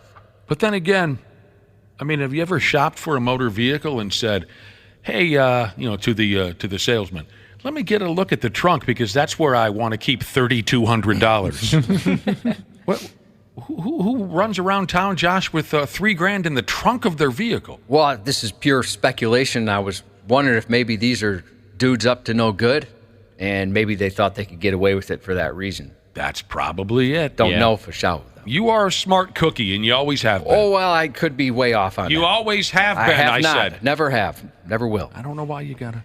A California man engaged in a seriously cinematic act of self-defense Saturday morning. After he was stabbed by an intruder, the badass pulled the knife out of his own body and then stabbed his assailant back. Oh, my God. That's badass. Who could play at this game? The 61-year-old homeowner stepped outside his property after the power went out and encountered 33-year-old Andrew Dixon on his property. This was just after 9 a.m. Saturday. Some sort of argument and physical altercation ensued, in which Dixon allegedly stabbed the homeowner in the back, like a man. The homeowner then reportedly pulled the knife out of his own back and stabbed Dixon with it in the torso, and then used the knife to subdue him until authorities arrived. It's unclear what Dixon, a resident of Long Beach, was doing in that area, or if he was responsible for cutting the power line to the homeowner's house. A sheriff's spokesperson said both men suffered non-life-threatening injuries. Just a good old-fashioned game of dagger tag. That's pretty tough. Let's just skip ahead to this. Part 1 of American Horror Story, Delicate, premieres tonight on FX. Boy, this deal's still going, huh? Yeah, it definitely is. Is it still scary? I've only watched a couple seasons of it. Yeah, I had to stopped turn off watching it. It got a little weird. American Horror Story. That's it, Ashley. It got a little too weird for me. Was it with the guy in the leather suit? Is that when you The stopped? vampire one? I believe. What was it? With the rotating deal, and then he did the thing? Yep. Yeah, That's when I stopped. I turned it off right at that moment as well. Yep. The political one where they had the dildos all over their masks. That's when I stopped. What in the I didn't hell? see that one. I'm glad I didn't get that far. Yeah, there was one that was really political, and one of the killers had like dildos on for his mask. Hell yeah, he did. Dildos for a mask. I think Dildos in politics? Yeah, I don't see the connection. their writers just do Dildos a lot of and a drugs. nose. Yeah, the scene you're talking about, Ashley, is where I thought this might not be a show for me. Yeah. Anyone else look in the mirror and think that they're seeing a dildo mask? All the time. Yeah. Season 12 of the Ryan Murphy anthology series follows a rising actress convinced that a sinister force is trying to keep her pregnancy from happening. Tonight's episode can be streamed on Hulu tomorrow, and Part 2, American Horror Story Delicate, is set to debut next year. Ryan Hartman of the Minnesota Wild is 29 today. Kyle Anderson of the Minnesota Timberwolves, 30. Oh, slow-mo. He's one of my favorites, Cubby. I know you love the guy. Shane on The Walking Dead and Frank Castle on The Punisher. John Bernthal, 47. Guitar legend Nuno Bettencourt, 57. Game of Thrones author George R.R. Martin turns 75 today. Happy birthday to Kai, turning the big 06 from Mom and Dad. Scream for me, Jesus. And happy 40th birthday to Mark from Lifeguard Jesus and the kids. That's 93X News. Care 11's Randy Shaver. Hey, pervert! What are you doing? On the Half-Assed Morning Show. Our traditional colors are maroon and gold, period. Always will be. No one's taking that away. And I get tradition, right? I'm here to uphold that tradition. We haven't changed the mascot. We haven't changed the name. We haven't changed the colors. We're adding a little flavor to it. That's all. The student athletes love it. Our student body loves it. The young people love it. You want us to go back to the 1960s? Throw some uniforms at us, find somebody to donate them, boom, we'll put them on our guys. There's my guy, PJ Fleck, head coach of the Golden Gopher football program. I guess he had to address some questions about the boys' uniforms. We'll get into that in just a minute, but first, it is Wednesday. We get to take Randy Shaver and Brad Ryder on at the same time. Good luck. I think they call it the Eiffel Tower, don't Good they, luck. Josh? Dream come true. When you take. Hello, boys. Good morning. Yeah, every year there's a lot of hubbub amongst Golden Gopher football fans about the uniforms that they wear. And I think PJ Fleck's a little tired of the topic. You could tell by the tone of his voice he's a little tired of fans coming after him specifically about the uniforms that they wear, specifically the all-black uniforms. He went on like a 5-minute rant about it. He did. He was annoyed. I don't like the all-black uniforms. I'm with the people who say, look, you've got these beautiful maroon and gold combinations that the helmet and the why with the all-black? I'm a sucker for all black. It's just so cliche. That's been going on since the L.A. Kings switched to black uniforms in the late 80s. Everyone has to have their all-black, supposedly scary uniform. I don't like them, but it doesn't bother me enough to where I'm going to email the coach of the football team, you know. I love what the Golden Gophers come up with most weeks. The all-black uniform is not my thing. Oh, the helmets are so cool, though. You can have them, Ashley. They're all yours. Put that poster on your bedroom wall. Gladly. It won't be going up on mine. But there goes PJ right there. We got more uniform talk later on in our little discussion here. But A lot of people will say it's because you're trying to sell more, different. But actually, I don't even think it's that. I think it's you're trying to appeal to 16, 17-year-old kids that you're trying to recruit. That is what it is. Yep. PJ kinda mentioned brought that. that up, I think PJ That's mentioned exactly that. what it is. And he also Yeah. said, the players love it. He has conversations with the players. What uniforms do you like? The players Right. love it. So Yeah. go ahead. I'm not going to enjoy it, but what do they care? So there you go. I'm just sitting here a little nervous, a little worried about the best hitter in baseball right now, Royce Lewis. You should be. Now, don't say that, Randy. You know something about this? I'm just saying that when you've got a hamstring injury, and he's got a little bit of history with that, but when you have a hamstring injury, and the swing last night was, I don't know too many players that I've seen who took a swing like that, walked around home plate limping like he did. That was not a good sign. No. It didn't look good. If you missed last night's Twins game, they win the game 7-0. Kente Maeda was great. Right. Castro, Magic numbers down to 3. Yeah. Everything's working in the right direction except for this. Willie Castro had the game of his friggin' life last night. Yeah. Did anyone watch the ball game except for me? No. Yeah, Of course played not. great. State of baseball, my ass. Castro, diving catch in center field, totally Kirby Puckett robs a dude of a home run, and he hit a dong. Willie Castro was great, Maeda, but we got this Royce Lewis thing happening where he left the game. He was running to first earlier in the game, pulls up limp, gets an at-bat later. He stayed in the game, gets an at-bat, and as Randy was saying, he took a swing at a baseball, he fouled it off, and there was obviously something wrong. Yeah, what definitely. really bothered me, Randy and Brad Ryder, was how emotional he was being taken out of the game. Yep.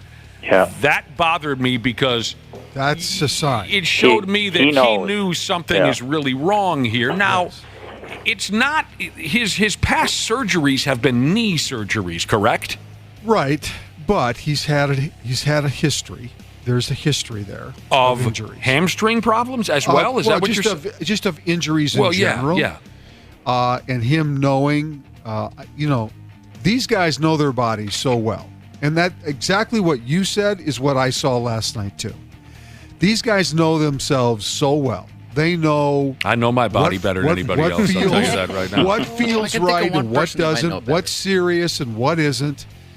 And I think his reaction said a lot last night. Like Randy, like right here. That's my nipple. Like that. Yes. He's actually touching his nipple. I know my body. Do you know what I'm saying? Yes, I do. The Correa injury is a little concerning too. Yeah, we talked about that yesterday. What do we know about that? Well, if it's a plantar fasciitis deal, which is what people are saying, they talked about it a little bit on the broadcast last night. You probably talked about it with Dick too, that you can't generate a lot of power in your swing, when you've got something like that. And yeah, that could that's be a also lingering something thing, that too. just doesn't go away. No, that takes rest. I mean, that is a thing where you have to give it time, and that's not and exactly we don't what they have time. No, that's right. Don't you love this? I got a little dose of this last night at the bar. Some folks were talking about Carlos Correa and the Twins. This is before Royce Lewis got hurt. This was earlier in the night. And we're talking about Carlos Correa and his plantar fasciitis. And some guy goes, I got that problem myself playing pickleball. Sure. And I turned to the guy and I said, shut up. Don't compare your play. You got plantar fasciitis because you got a beer belly. He's like, I can relate to that pro athlete. Picked up a little of that plantar fascia. They play again today at, is at 11 o'clock in the morning? Yeah, 11:35.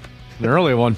Well, they're an hour ahead in Cincinnati, too. So, and like you said, the magic number is down to 3. Things are looking great, but there's a chance that they could wrap this thing up by Thursday. Yeah. And I think Dick was talking about how that could be anticlimactic because the Twins are off on Thursday and Cleveland plays. So if the Twins win today and the Guardians lose, the magic number is at 1, and that they could clinch on Thursday without even playing. Right. So. Yeah, it's always kind of a bummer.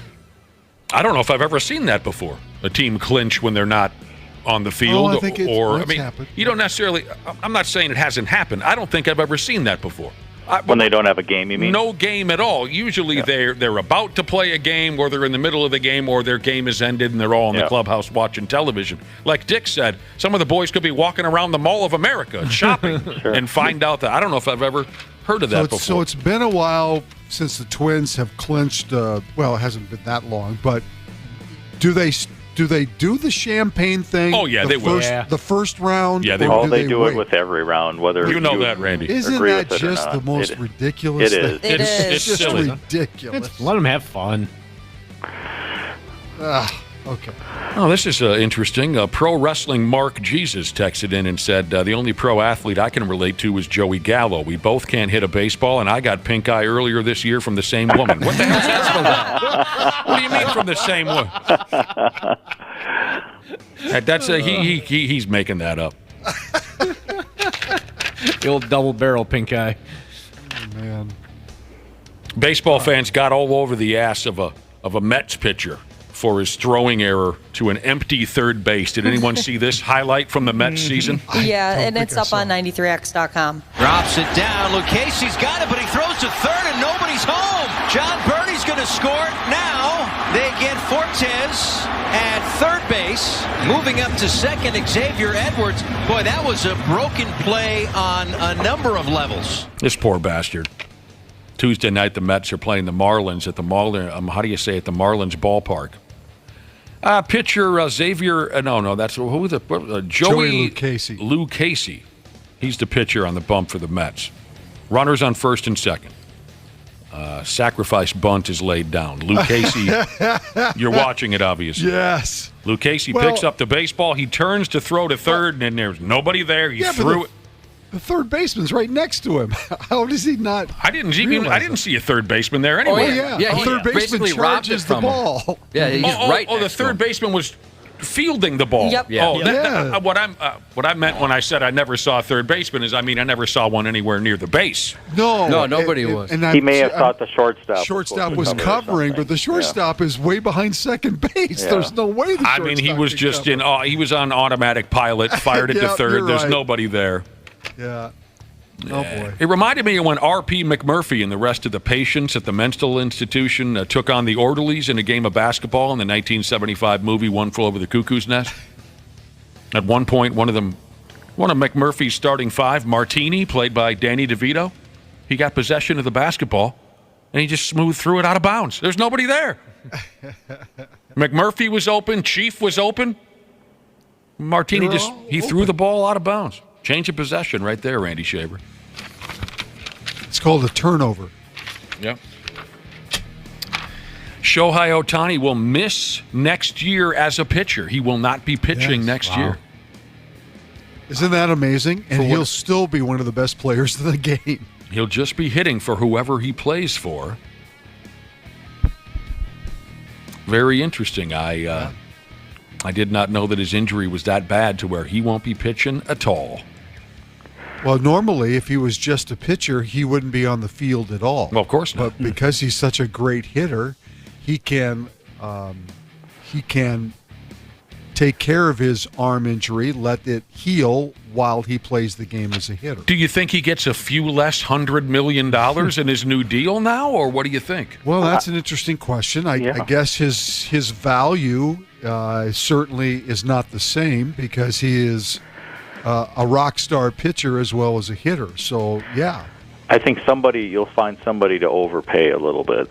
Mm-hmm. Yeah, because the potential him coming back exactly. as a pitcher after a year off is, obviously very. There's a couple of teams in next to last and last place in the American League East that I can think of that would probably overpay for him. Yep.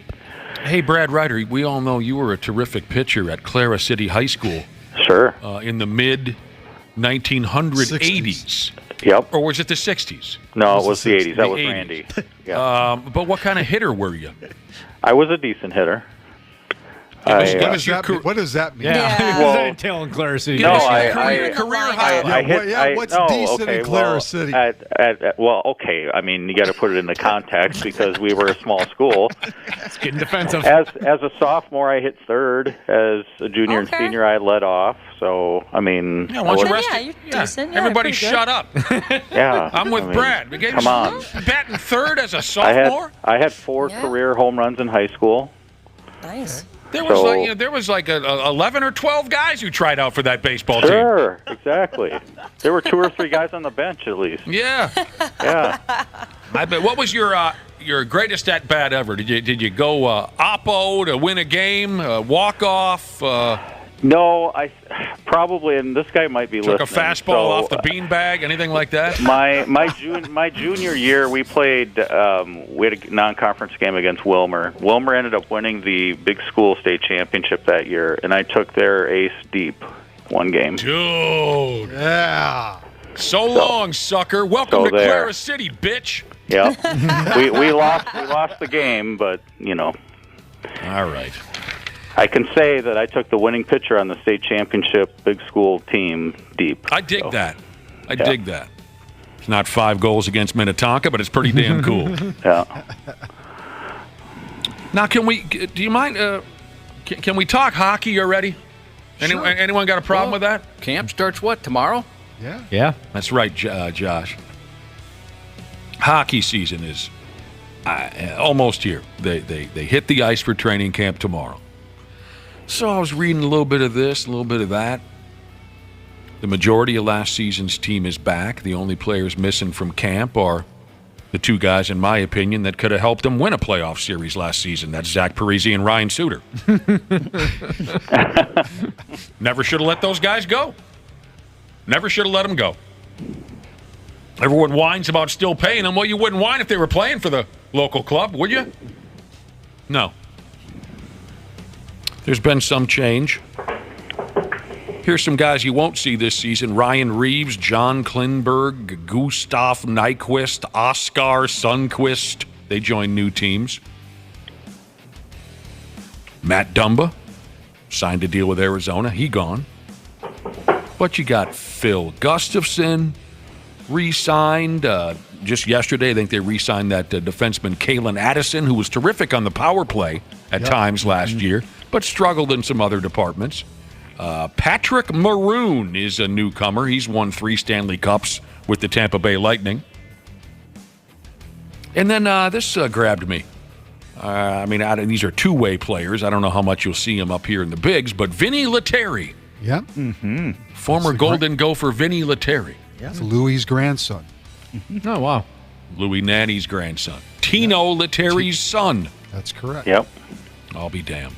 Their first game, what is it, the end of September here? What date is it? I'm sure they have preseason games the end of September. Today's the 20th. Their first preseason game is what, Saturday? It might be.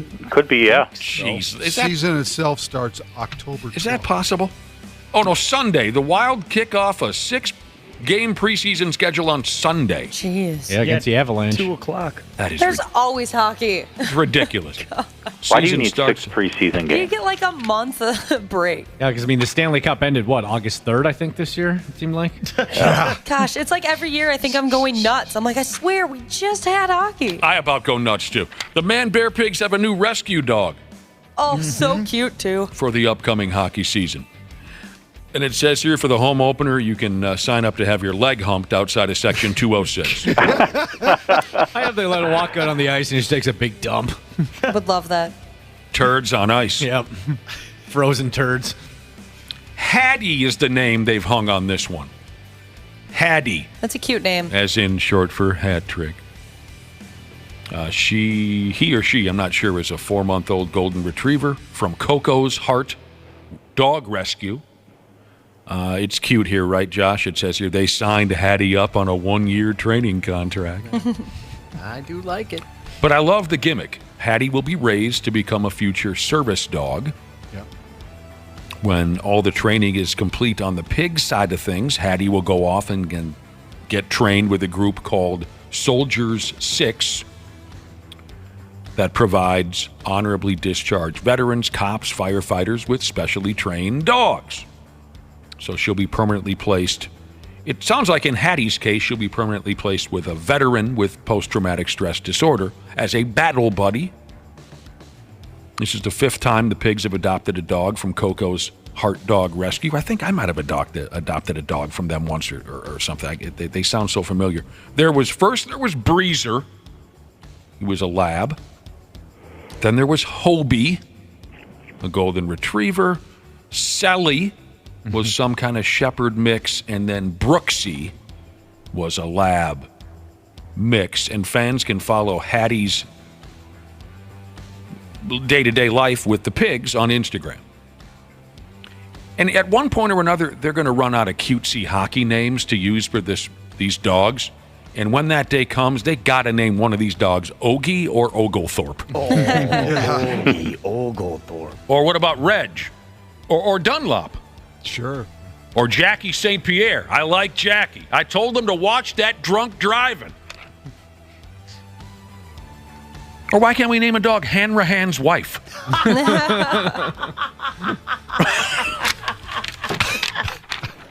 You got Wobble. Yeah, you got Wobble on that one. Good. If you check me into the boards, I'm going to piss myself. Well, that was Nick. What was that character's name? Oh, Nick, you can look that up. I'm so drunk right now. If you check me into the boards, I'll piss myself. Son of a bitch keeps playing me when he knows I'm faced. Look that up. Nick, he played for the Presidents, the Hyannisport Presidents. Right at the opening face-off, he tells Dunlop that. Dunlop says, "How's it going, Nick?" "Terrible. Louise left me, and the son of a bitch over there keeps playing me. Knows I'm wasted." What about Jim Carr? Why can't we name a little puppy lab Jim Carr? Jim Carr, Yeah. exactly. Teaching you the finer points of hockey. Now, people like to talk about uniforms, right? They do. What team has the best uniform? What team has the worst? Yep. I get into that once in a while, Ski.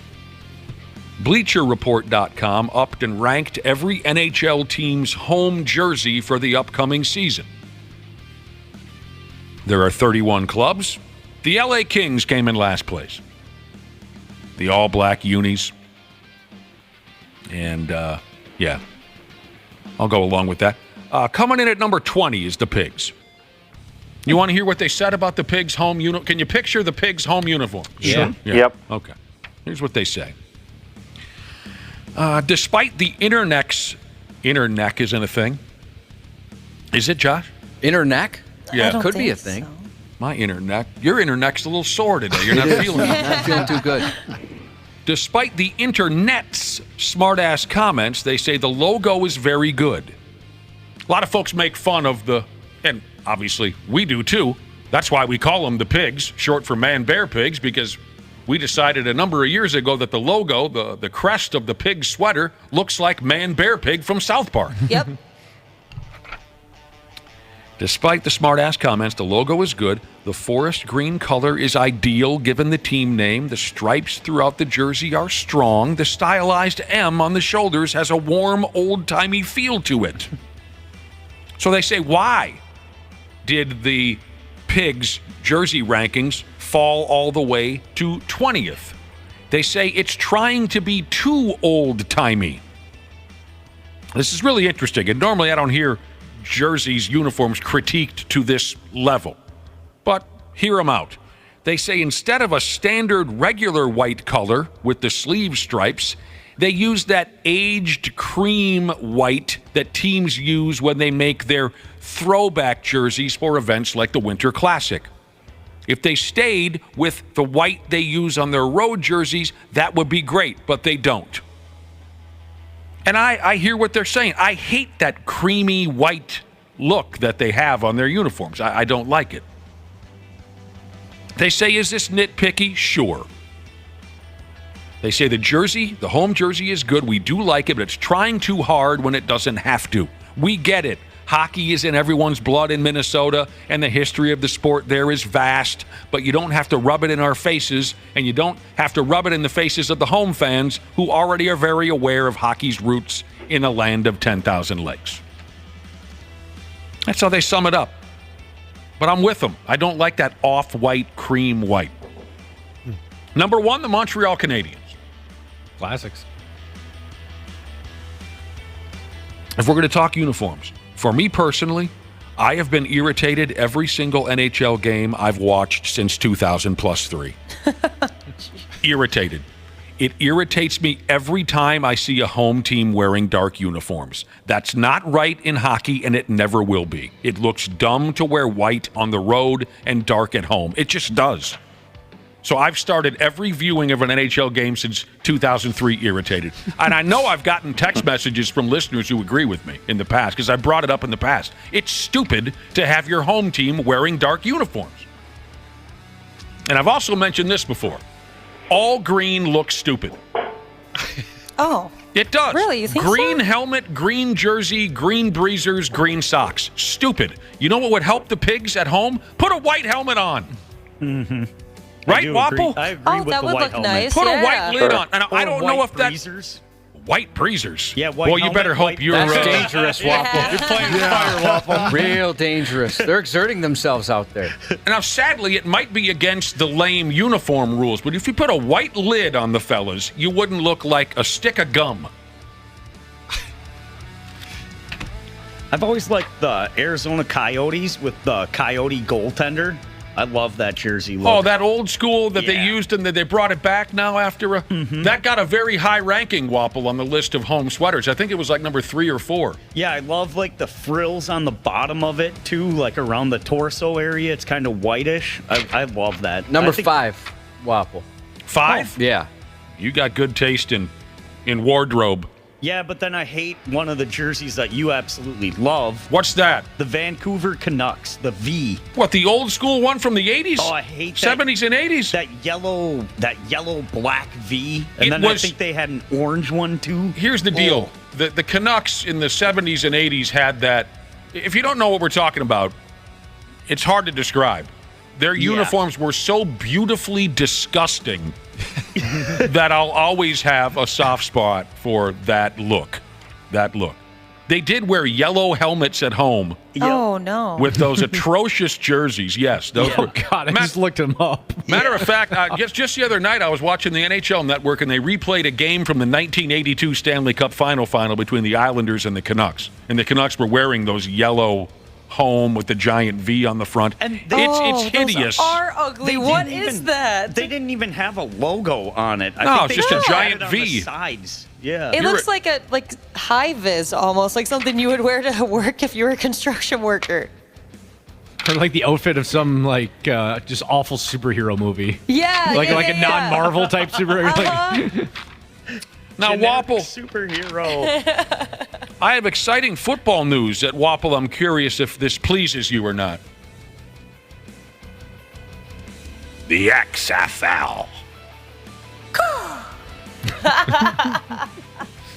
And the USFL, the United States Football League, my favorite football league. The two of them are going to merge before next spring. I like it. They're going to merge and become one giant football league, Randy Shaver and Brad Ryder.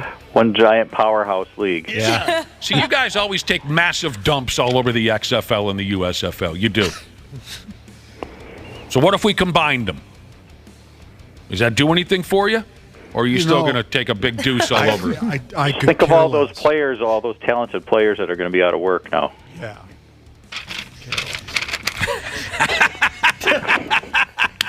You know, if they would just announce that they are the NFL's farm system, then maybe I could give it a little bit of legitimacy. But They have pretty much said that, Randy Shaver. Call it a What do minor league. What do you want them to have a parade? They have basically said Randy. They've said we're excited. They're always excited when a player gets picked up by the NFL. They've pretty much admitted, yeah, we're here to get guys ready for the NFL. Want them to come to your door like Ed McMahon used to back in the day? No, I don't. No. I like it because it's like, what was that football series on Netflix where they went to the JUCO leagues? Quarterback. Kirk Cousins was great in that. He's so quirky. I love Kirk Cousins in quarterback. He's just kind of a dork, but I love him. Is that what you're talking about, Wapple? No, it was... Last Chance U? Yeah, there we go. Where it like showed kids that were in the junior college and they wanted to make it to D1 football and then to the NFL, and you kind of saw their backstory. I like all that stuff. I do I'm too. a sucker for it. Yep. It's like our quarterback now. He was from the XFL. Wow, they cut him. Oh. Yeah, they cut that guy, Wieners. right? Wieners? Double wieners. Yeah, wieners. They signed a guy from the XFL, then they cut him, right? Yeah. He had like Jordan Tamu? Yeah. Sorry to tell you that, Wapple. Double wieners. Yeah. But that's a massive merging there, the XFL and the USFL. Speaking of merging of two superpowers, this XFL-USFL merger, I think this has a chance to succeed, kind of like when Chris Jericho and Sammy Guevara combined their powers to become one tag team unit called Les Sex Gods. Les Sex Gods. Yes, Les Sex Gods. It's French. Yeah. Beautiful. Josh, have you heard of Les Sex Gods? I've heard you talk about them before, yes. Yeah. They're back together. Never seen their work, though. They're back together again. They still call themselves that, or they have a different name? They broke up for a while, but now they're Les Sex Gods again. Yeah. Chris Jericho. That sounds like a good subject for Brad to teach for a 1 hour class. Les Sex Gods. One credit. History of Les Sex Gods. I'm trying my best not to get overly involved in the nationwide Deion Sanders circle jerk. But websites keep kicking out interesting things. Here's one. Deion Sanders ranks his children. Oh. He is moving on up like the Jeffersons. But Shador is straight out balling, too. Bossy came in and gave me the biggest hug and kiss and appreciation for Daddy that she could ever give me at the end of the game. So that was great. And Junior's been balling. What he does on social media is fascinating. So it's tough. My kids' rankings are tough. It's a serious run right now. I'm the only one that's honest about ranking my kids. You guys act like you love all of them the same, and you don't. I don't know why y'all act like that. I love that he's made it a contest amongst them. Yes. They must fight for his affection. I kind of like that. Kid number 2, kid number 1 is leading. At least he's honest about it. I feel like parents have a little bit of a ranking in the back of their head at all times, but they just don't talk about it.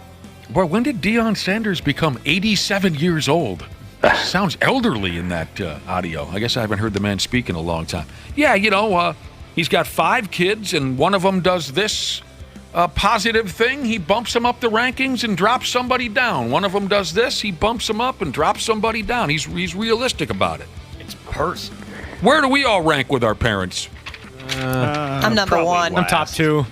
Or, if they're gone, where did you rank with your parents amongst your siblings? Who said what now? I'm number 1. You're number 1. Well, For you're sure. the youngest. You're the Yep. only girl. There's no question Only about one that it. has been in jail. Yep.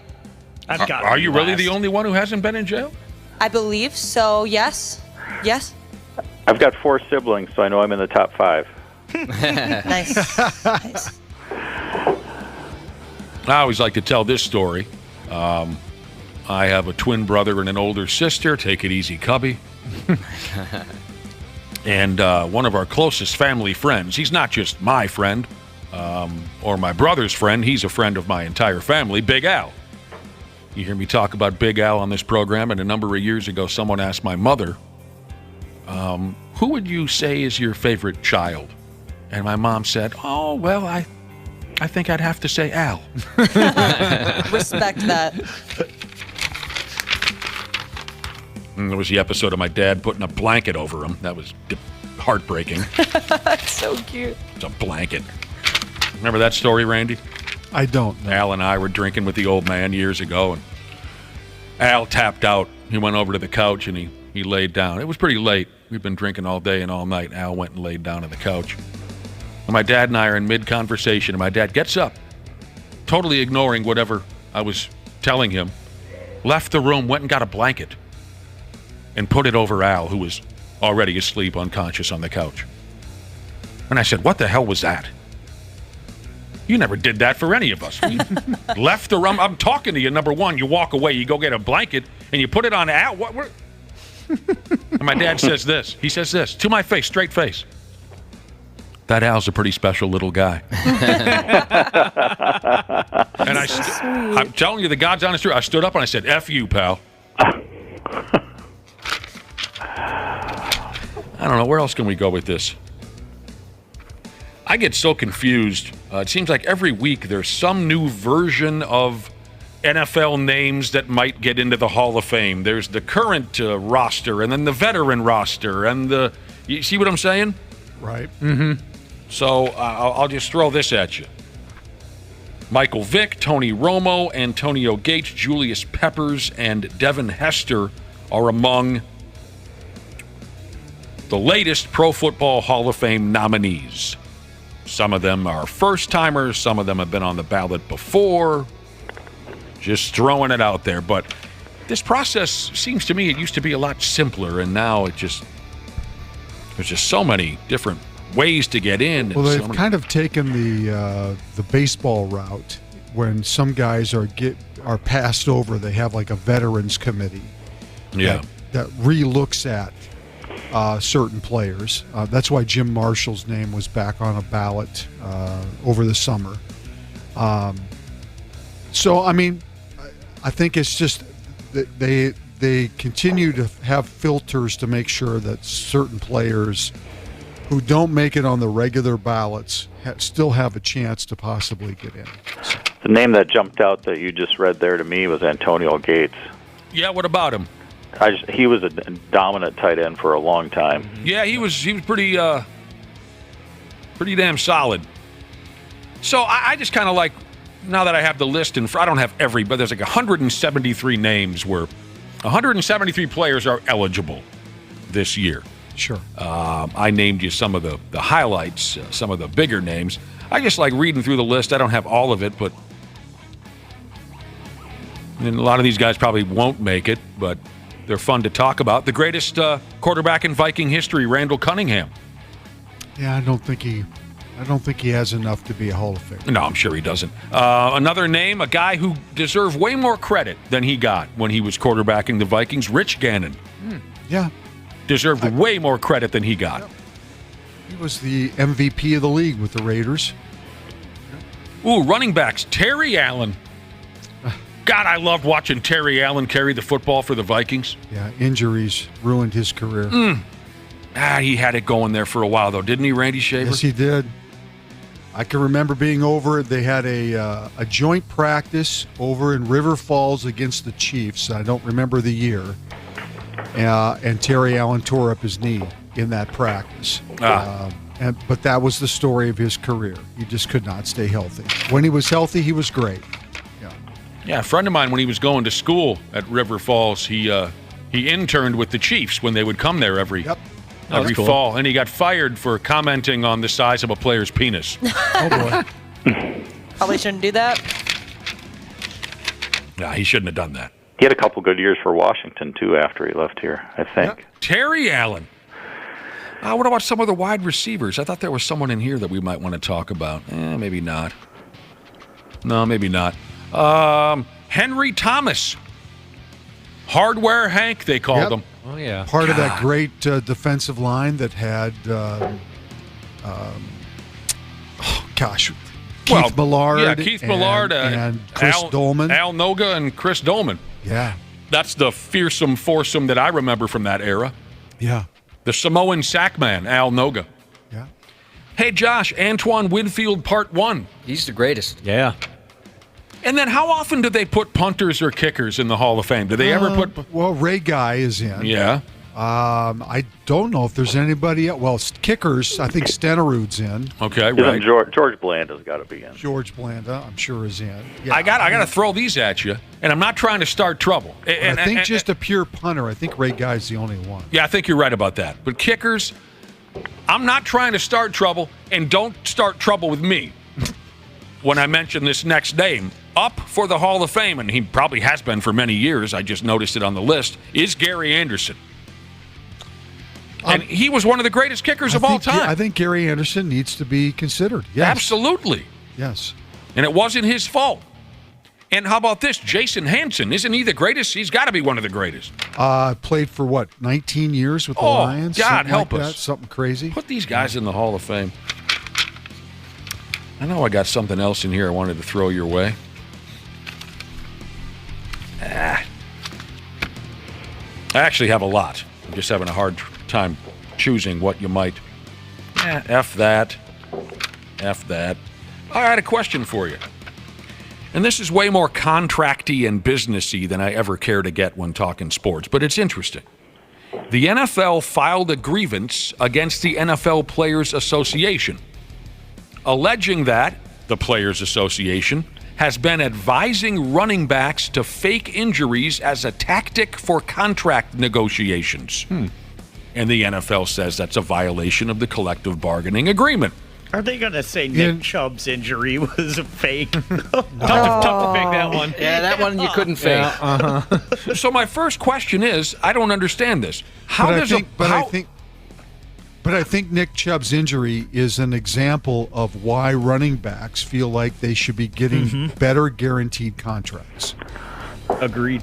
Okay, you still have to explain this further to me. I don't get it. How does a player gain leverage in negotiating a contract by being injured?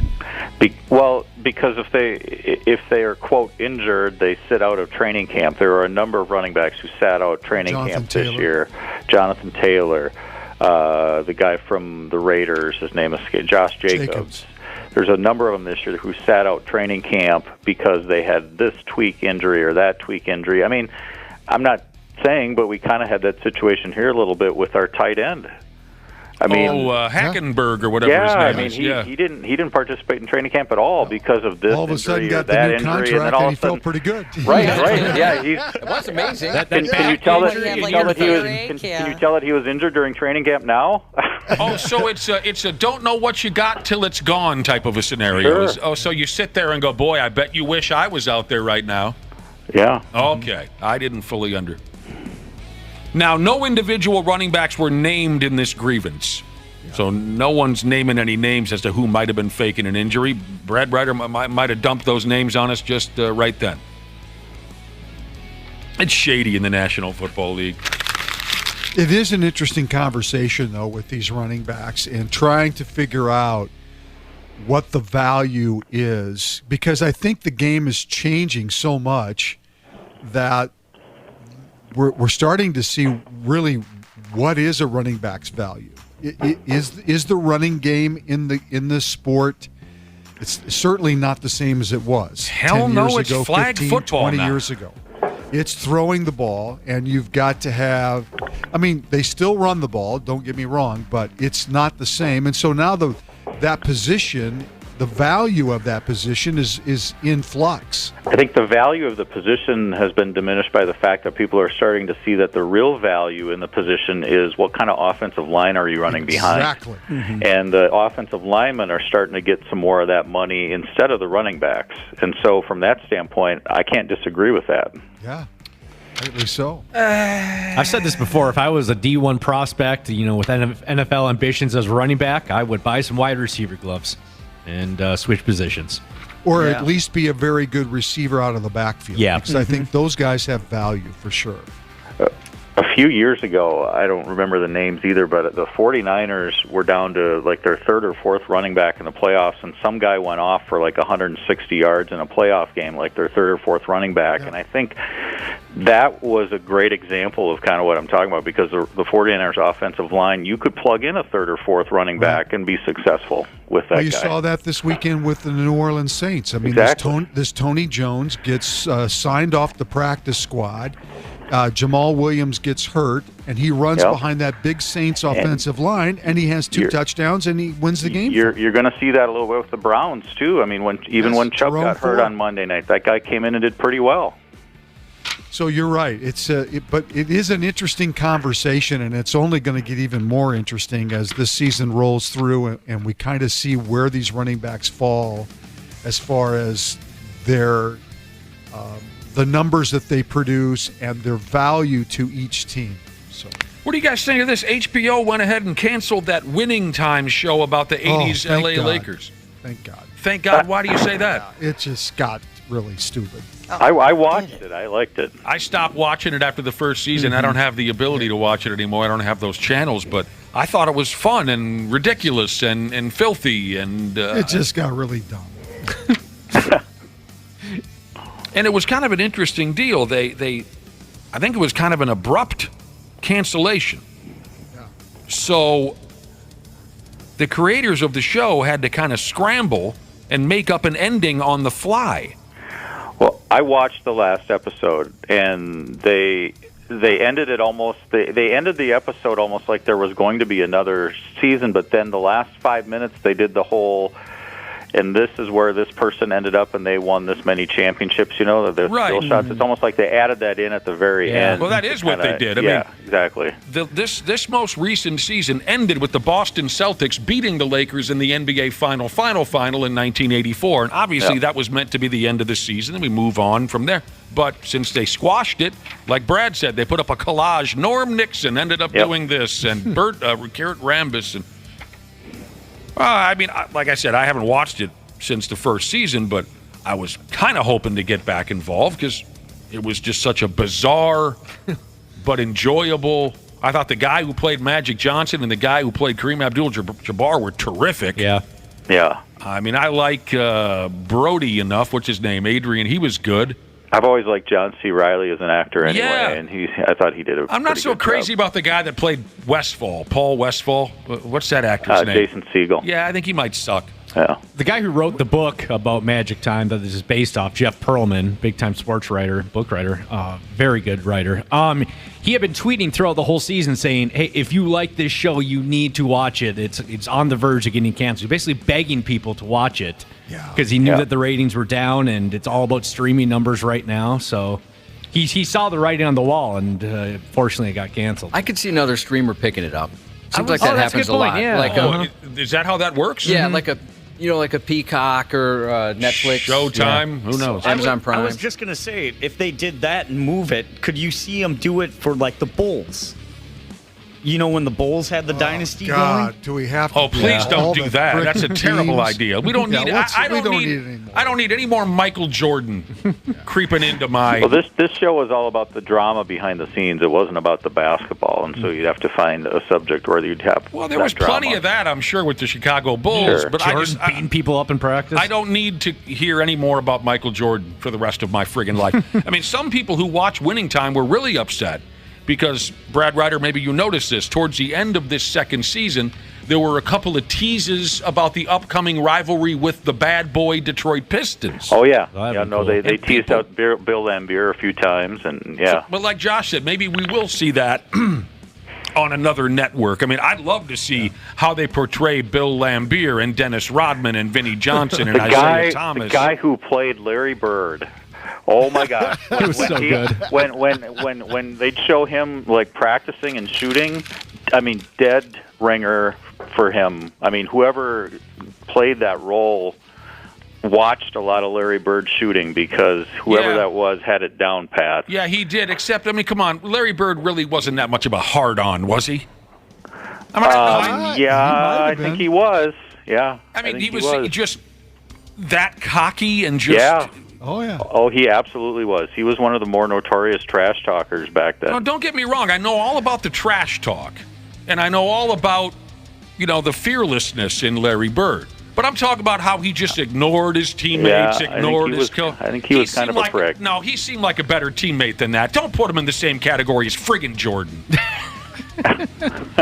I mean, if they exaggerated Jerry West, then they probably exaggerated Larry Bird. Yeah. So, there you effing go. All right, we're out of time, but you guys have been serviceable, I guess, at best.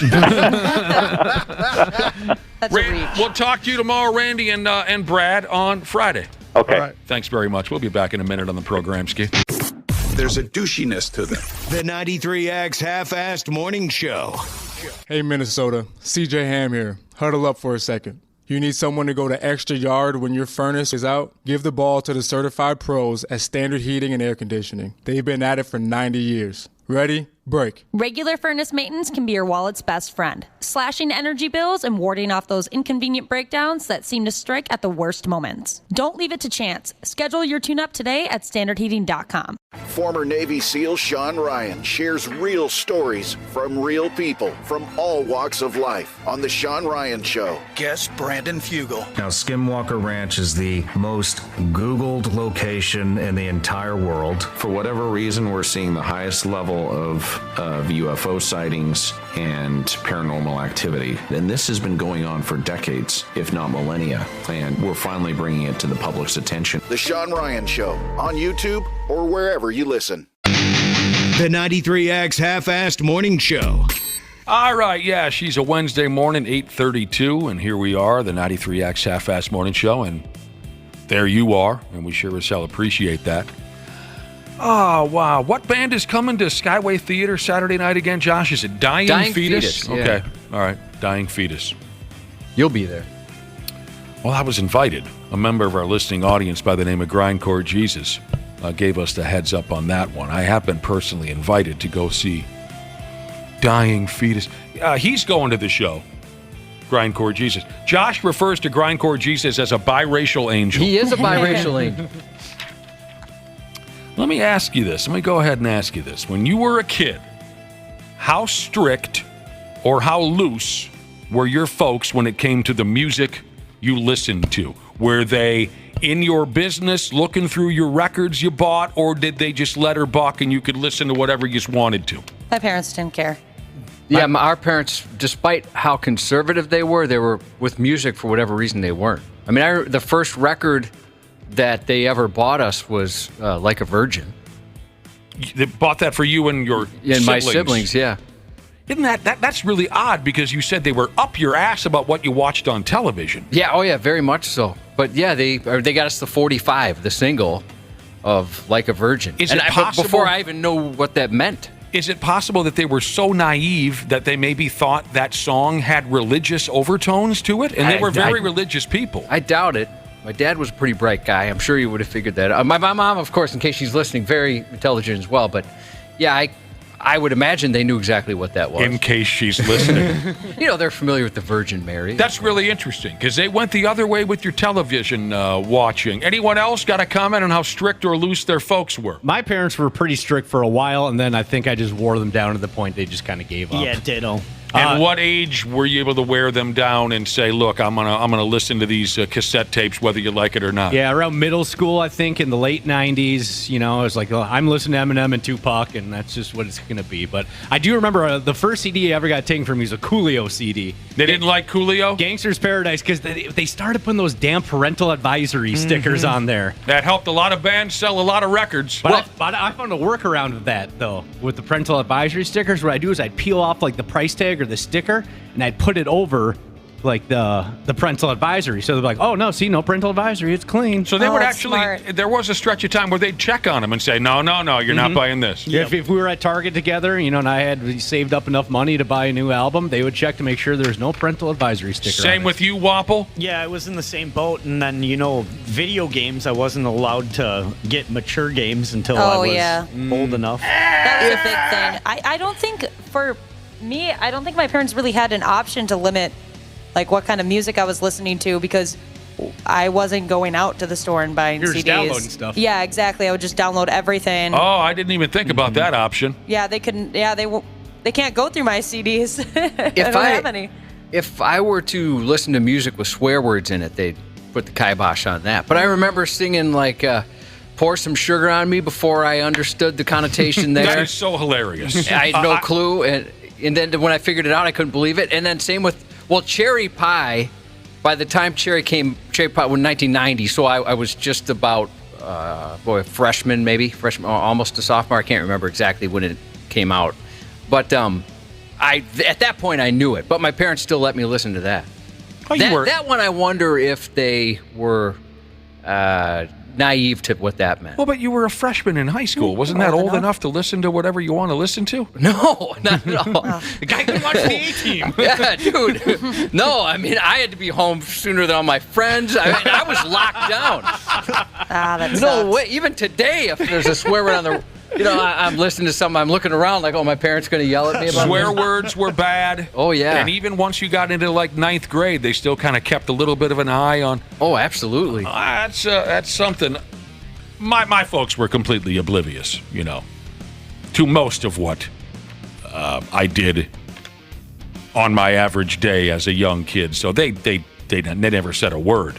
They knew I hung all the Kiss and AC/DC posters. They knew...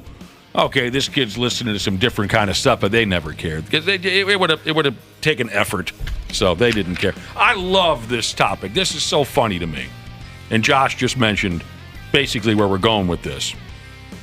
As a kid, what's a song you sang loud and proud, only to find out as an adult it's super inappropriate for a child to be singing? And so for you, you're going poor and little. I can't think of the words now, but you were quite enthusiastic about Sticky pork. Sweet. Yeah. all this- Sticky Sweet. Didn't understand at all. Like a virgin. I didn't know what that meant. Those are definitely on my list too. I had no clue what that meant. You were just the straightest lace, most innocent kid.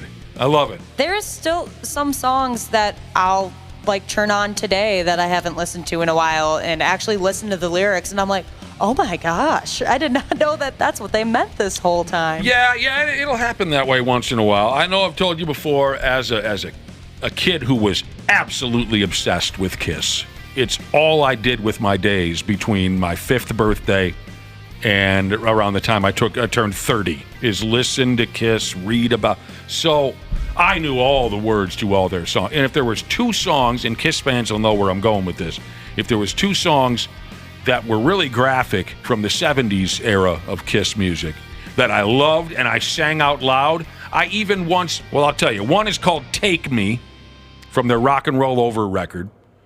Take me any way you want it, just rape me any way you can. You know, I was a kid shouting that out. And I got reprimanded once at school about it. I didn't know what the hell they were talking about. Yeah.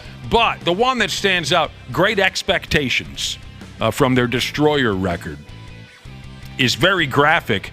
And I vividly remember when I was 6 years old, my mother had some friends over, and I wanted to put on a show for them.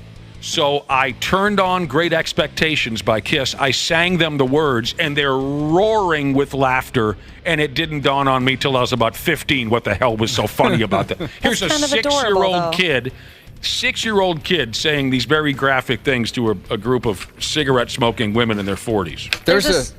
No, you go. There's a song called Whistle by Flo Rida. I don't know if you guys, where the guy's like, blow my whistle, baby. Until like maybe a couple months ago when I heard it in a younger people setting, so probably shouldn't have been playing, I realized what it was about. I had that with my stepdaughter. There's a Pink song that she would sing all the time, and I would play it for her all the time, and I didn't know anything about it. I never listened to lyrics, so I didn't really... If there were swear words, it would have stood out, right? Mm-hmm. Yeah. Or something absolutely awful, I would have known. And I realized the song was called You Plus Your Hand, and I looked up, I'm like, wait a minute, that doesn't sound so right. And this is like, I used to let her listen to it all the time. Yeah.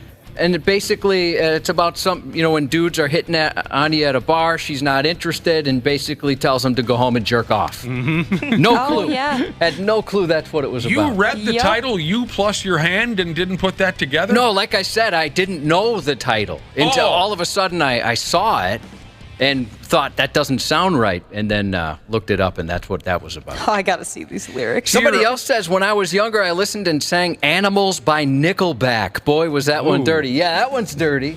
Well, one that's surprisingly dirty, too, is my favorite movie as a kid. I'd watch it all the time on VHS, was Grease.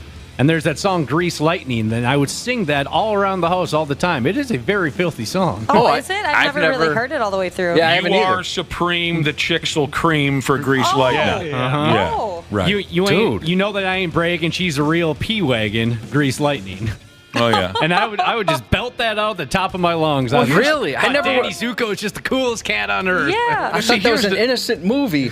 I had no idea. Hell no. There's some suggestive stuff in the movie Grease. I love that movie, mostly because John Travolta's damn cool in that movie, and, of course, Olivia Newton-John's the most beautiful woman that ever lived. But here's what's funny about that Grease story, and specifically the song Grease Lightning, or just the play, the musical is what they call it, is how many junior highs had their drama team, or what do you call those folks? Yeah, the theater. The theater. Yeah. How many junior highs for decades put on the show Grease with their theater group? And the kids were singing these songs. Yep. They were. I know. All right, the internet says this about songs they sang as a kid, only to find out later it was super inappropriate. Get Off by Prince. Sure. Somebody here says, my mother heard me sing 21 Positions in a One-Night Stand and took the CD away from me. That's so funny to picture a kid just, he's doing his thing. Me So Horny by the 2 Live Crew. Sure. Yep. I remember hearing that at my first couple trips to the strip joint, Josh, as an 18-year-old. Boy, they cranked Me So Horny up and down. They probably still do, but that's something I've only been to, I usually go, for our annual Rick's Cabaret toy drive. Sure. I don't remember them ever playing Me So Horny. Maybe I just haven't noticed. Maybe they've knocked it off, but it certainly was big in 1989. And Two Live Crew, I guess, was still fairly popular. That was their heyday, really. So, I don't want anybody else when I think about you. I touch myself. A kid sang that out loud, and they say, I still remember how horrified I was when I realized what the lyrics meant. I loved that I loved that lady who sang that song. She died. How about the Vapors, the Turning Japanese song? Yeah. That was like a couple years ago I found out what that meant. Oh! Was that common knowledge amongst everybody else? Yes. No. That it was a song about masturbation? Yeah. No. Yes. Apparently, Afternoon Delight wasn't about getting out of school early. Says another entry into this topic of inappropriate songs you sang as a kid. I did not know that. Didn't know Afternoon Delight. There's a 50 Cent song that says, I'll take you to the candy shop and then I'll go ahead and let you lick my lollipop. Yeah. Don't you stop. Turns out that song's not about an actual candy store. We used to play, that used to be played at all of the middle school dances. This individual Seriously? says... Oh, yeah. But also, wow. I think about, you have to think of where I went to middle school. Oh, sure. Yeah. I remember high school dances with that little John song, from the window to the wall, and this one dropped down. And that's a dirty song? Yeah. Oh, yeah. Yeah, we didn't play stuff like that at Christ the King. That gets people going. And they would do that kind of stuff and then yell at you when you started dancing provocatively. Come on, you can't put on slutty music and expect me not to get slutty.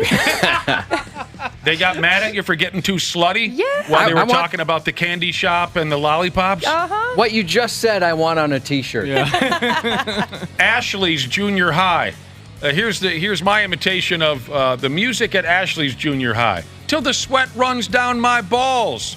Here's Josh's Junior High. Like a rhinestone cowboy. That's about right. Okay, you see what he did? He French fried when he should have pizza. French fried when you pizza, you're gonna have a bad time. The 93X Half-Assed Morning Show. There you go. There you effing go. I do love this topic. It's hilarious. Absolutely hilarious how naive and stupid kids are. And we were the same way, too. We've been talking about the dirty lyrics or dirty songs that you belted out as a kid in front of your folks, in front of maybe your parents, friends, teachers. You had no idea how filthy. I got yelled at by a teacher in first grade because of Tony Basil, an artist who did the song Mickey. Hey, Mickey, you're so fine. I was told by some girls on the bus that it was about Mickey Mouse, and they're like, hey, here's the tape. You could bring it in to class on the Share Your Music Day. And I liked the song, so I put it in the tape player, and the teacher was furious. I think I was trying to pull a fast one on her, and I totally didn't understand. No clue. But there was nothing scandalous about that song at all. Well, there's a part where it's take me any way you want, any way you can, and things like that. During softball chants, my whole life. That's what we would use. They'd replace it with hey, Ashley, you're so fine, you blow my mind. Hey, Ashley. Yeah. Yeah, just a softball chant. Yeah, we said that in front of parents and stuff, and it was. Well, there's nothing cool. to it. Yeah. Yeah, I don't get it. What are we doing? But I do love this. This is funny. A lot of texts have come in on these filthy songs and lyrics that you shouted out loud and you didn't know what the hell you were talking about. Obviously, everyone knows Prince was filthy with his songwriting. He was. When he wanted to be. And he even wrote some songs. He wrote a lot of songs for other artists that were highly sexual. And this one, I still remember the first time I heard this song. I probably was 14. And I said to myself, you gotta be kidding me. This is allowed? Sheena Easton, I think Prince wrote this one. Sugar Walls. Yep.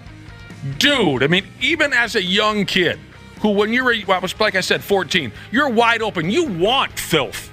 I was, the only reason why I was ever drawn to Prince's music was because of the filth in his lyrics, right? But even when I heard that one, I said, you got to be kidding me. You can't say sugar walls.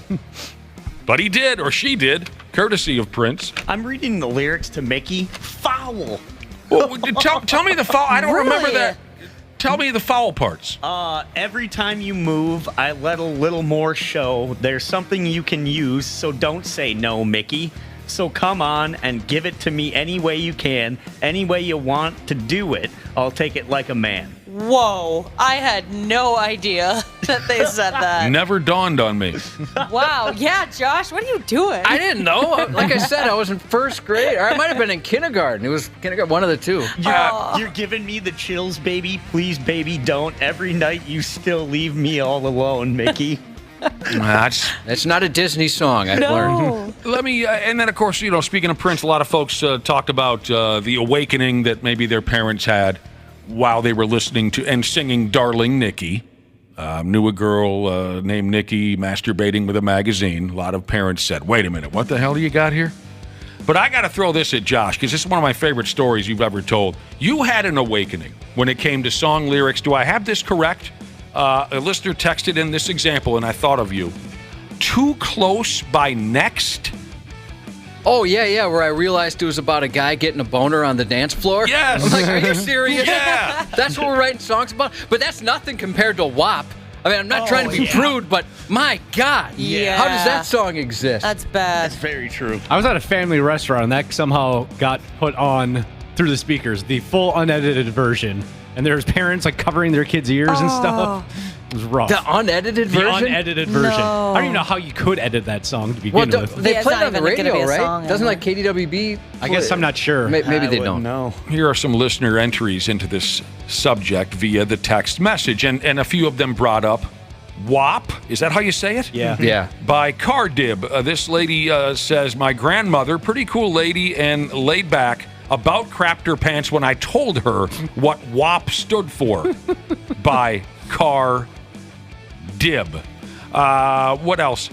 This is a good one. Some of you older folks will know what I'm talking about. You younger folks will have no idea. Listener says, when I was 4 years old, I loved to sing Hot Child in the City by Nick Gilder, which is such a catchy, great late 70s song. Wapple, you know that song. Yep. But it's friggin' creepy. It is? What's creepy? I guess, like I said, I don't listen to lyrics. Young child. It's the fact that they're using the word child. Yeah. Young child on the street looking so fine. Come over to my place and make love. Hot child in the city. I mean, you got to hear it, but... Beef Cannon. There's some lines I can't even say. It's such a great song. I got to start listening. But it's inappropriate as a son of a bitch. Yeah. You're not looking for a child on the street, are you? I hope not. I was just trying to come up with this Beef Cannon Jesus. He said it's like your encounter with the lyrics my daughter printed out. Yeah. So I wish I could remember the song, but I remember it. Oh, you do? Okay, good. Yeah. So I see on the printer something's printed out, and over at the house. Yeah. Yeah. And I start reading it, and I'm like, this is absolute filth. What am I reading here? And then I asked my wife, and she's like, oh yeah, that's Allie's. She's got a school project, or like a writing project. I'm like, she wrote this, and she's like, well, I don't know. And I was reading it to her. I'm like, I can't believe this. This is not. It doesn't make sense. And then all of a sudden, I realize it's I can't remember. I remember the band. She told me. Yeah, she told me. I asked her about it. I'm like, hey, what's going on here? And she's like, that's the lyrics to whatever this song was. I can't remember now. It was Survivor. And it was, some song. Someone show me a list of Survivor songs. I could tell you which one it was. It's some deep love song that Survivor wrote many, many years ago. Is this love? I Can't Hold Back? Yeah, one of those. It's one of those. The Search Is Over? I think it's The Search Is Over. Oh, wow. Some more entries from our listening audience. My mother didn't appreciate the lyrics of the song Backdoor Man by Black Oak, Arkansas.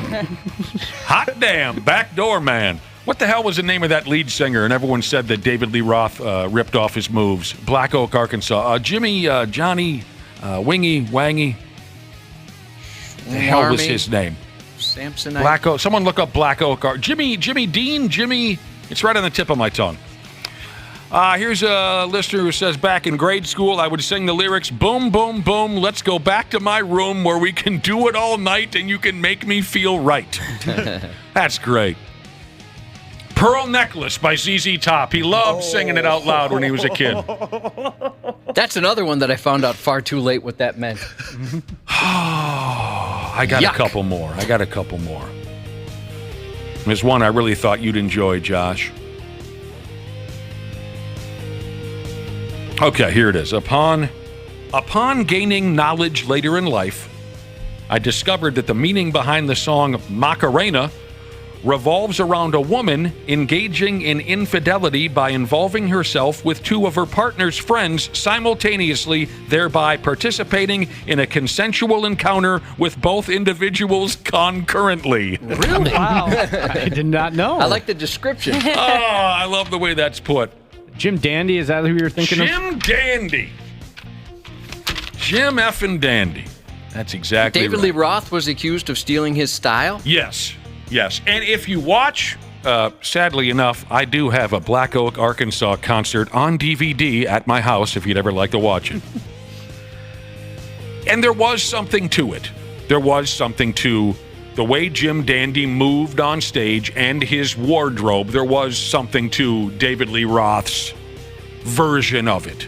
I can't argue that. Even though I worship the ground that Dave walked on, I think he's the greatest entertainer in the history of music. But you gotta admit, if you look back at what Jim Dandy used to wear and how he used to move, there are obvious impressions left there for Diamond Dave. Oh, man. There you go. When we were kids, we didn't know what the hell we were doing. We were just having fun. Sometimes we made complete jackasses out of ourselves. Oh, yeah, especially when you get in trouble for something you didn't even know you did. It's hurtful. Jim friggin' Dandy. We have a very important announcement that reads, please inform your listeners they only have 7 shopping days left until Timmy Tampon Jesus' birthday.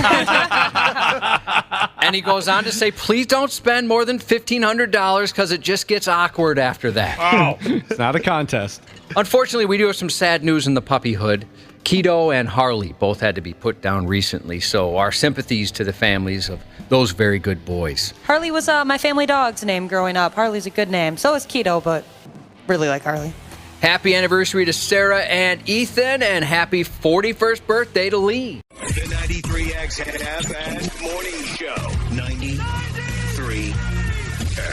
The 93X Half-Assed Morning Show podcast is sponsored by Standard Heating and Air Conditioning. New episodes drop each weekday. If your podcast platform has ratings, go ahead and give us 5 stars and maybe give our enemies 1. Thanks, and here's a word from our sponsor. Regular furnace maintenance can be your wallet's best friend, slashing energy bills and warding off those inconvenient breakdowns that seem to strike at the worst moments. Don't leave it to chance. Schedule your tune-up today at standardheating.com.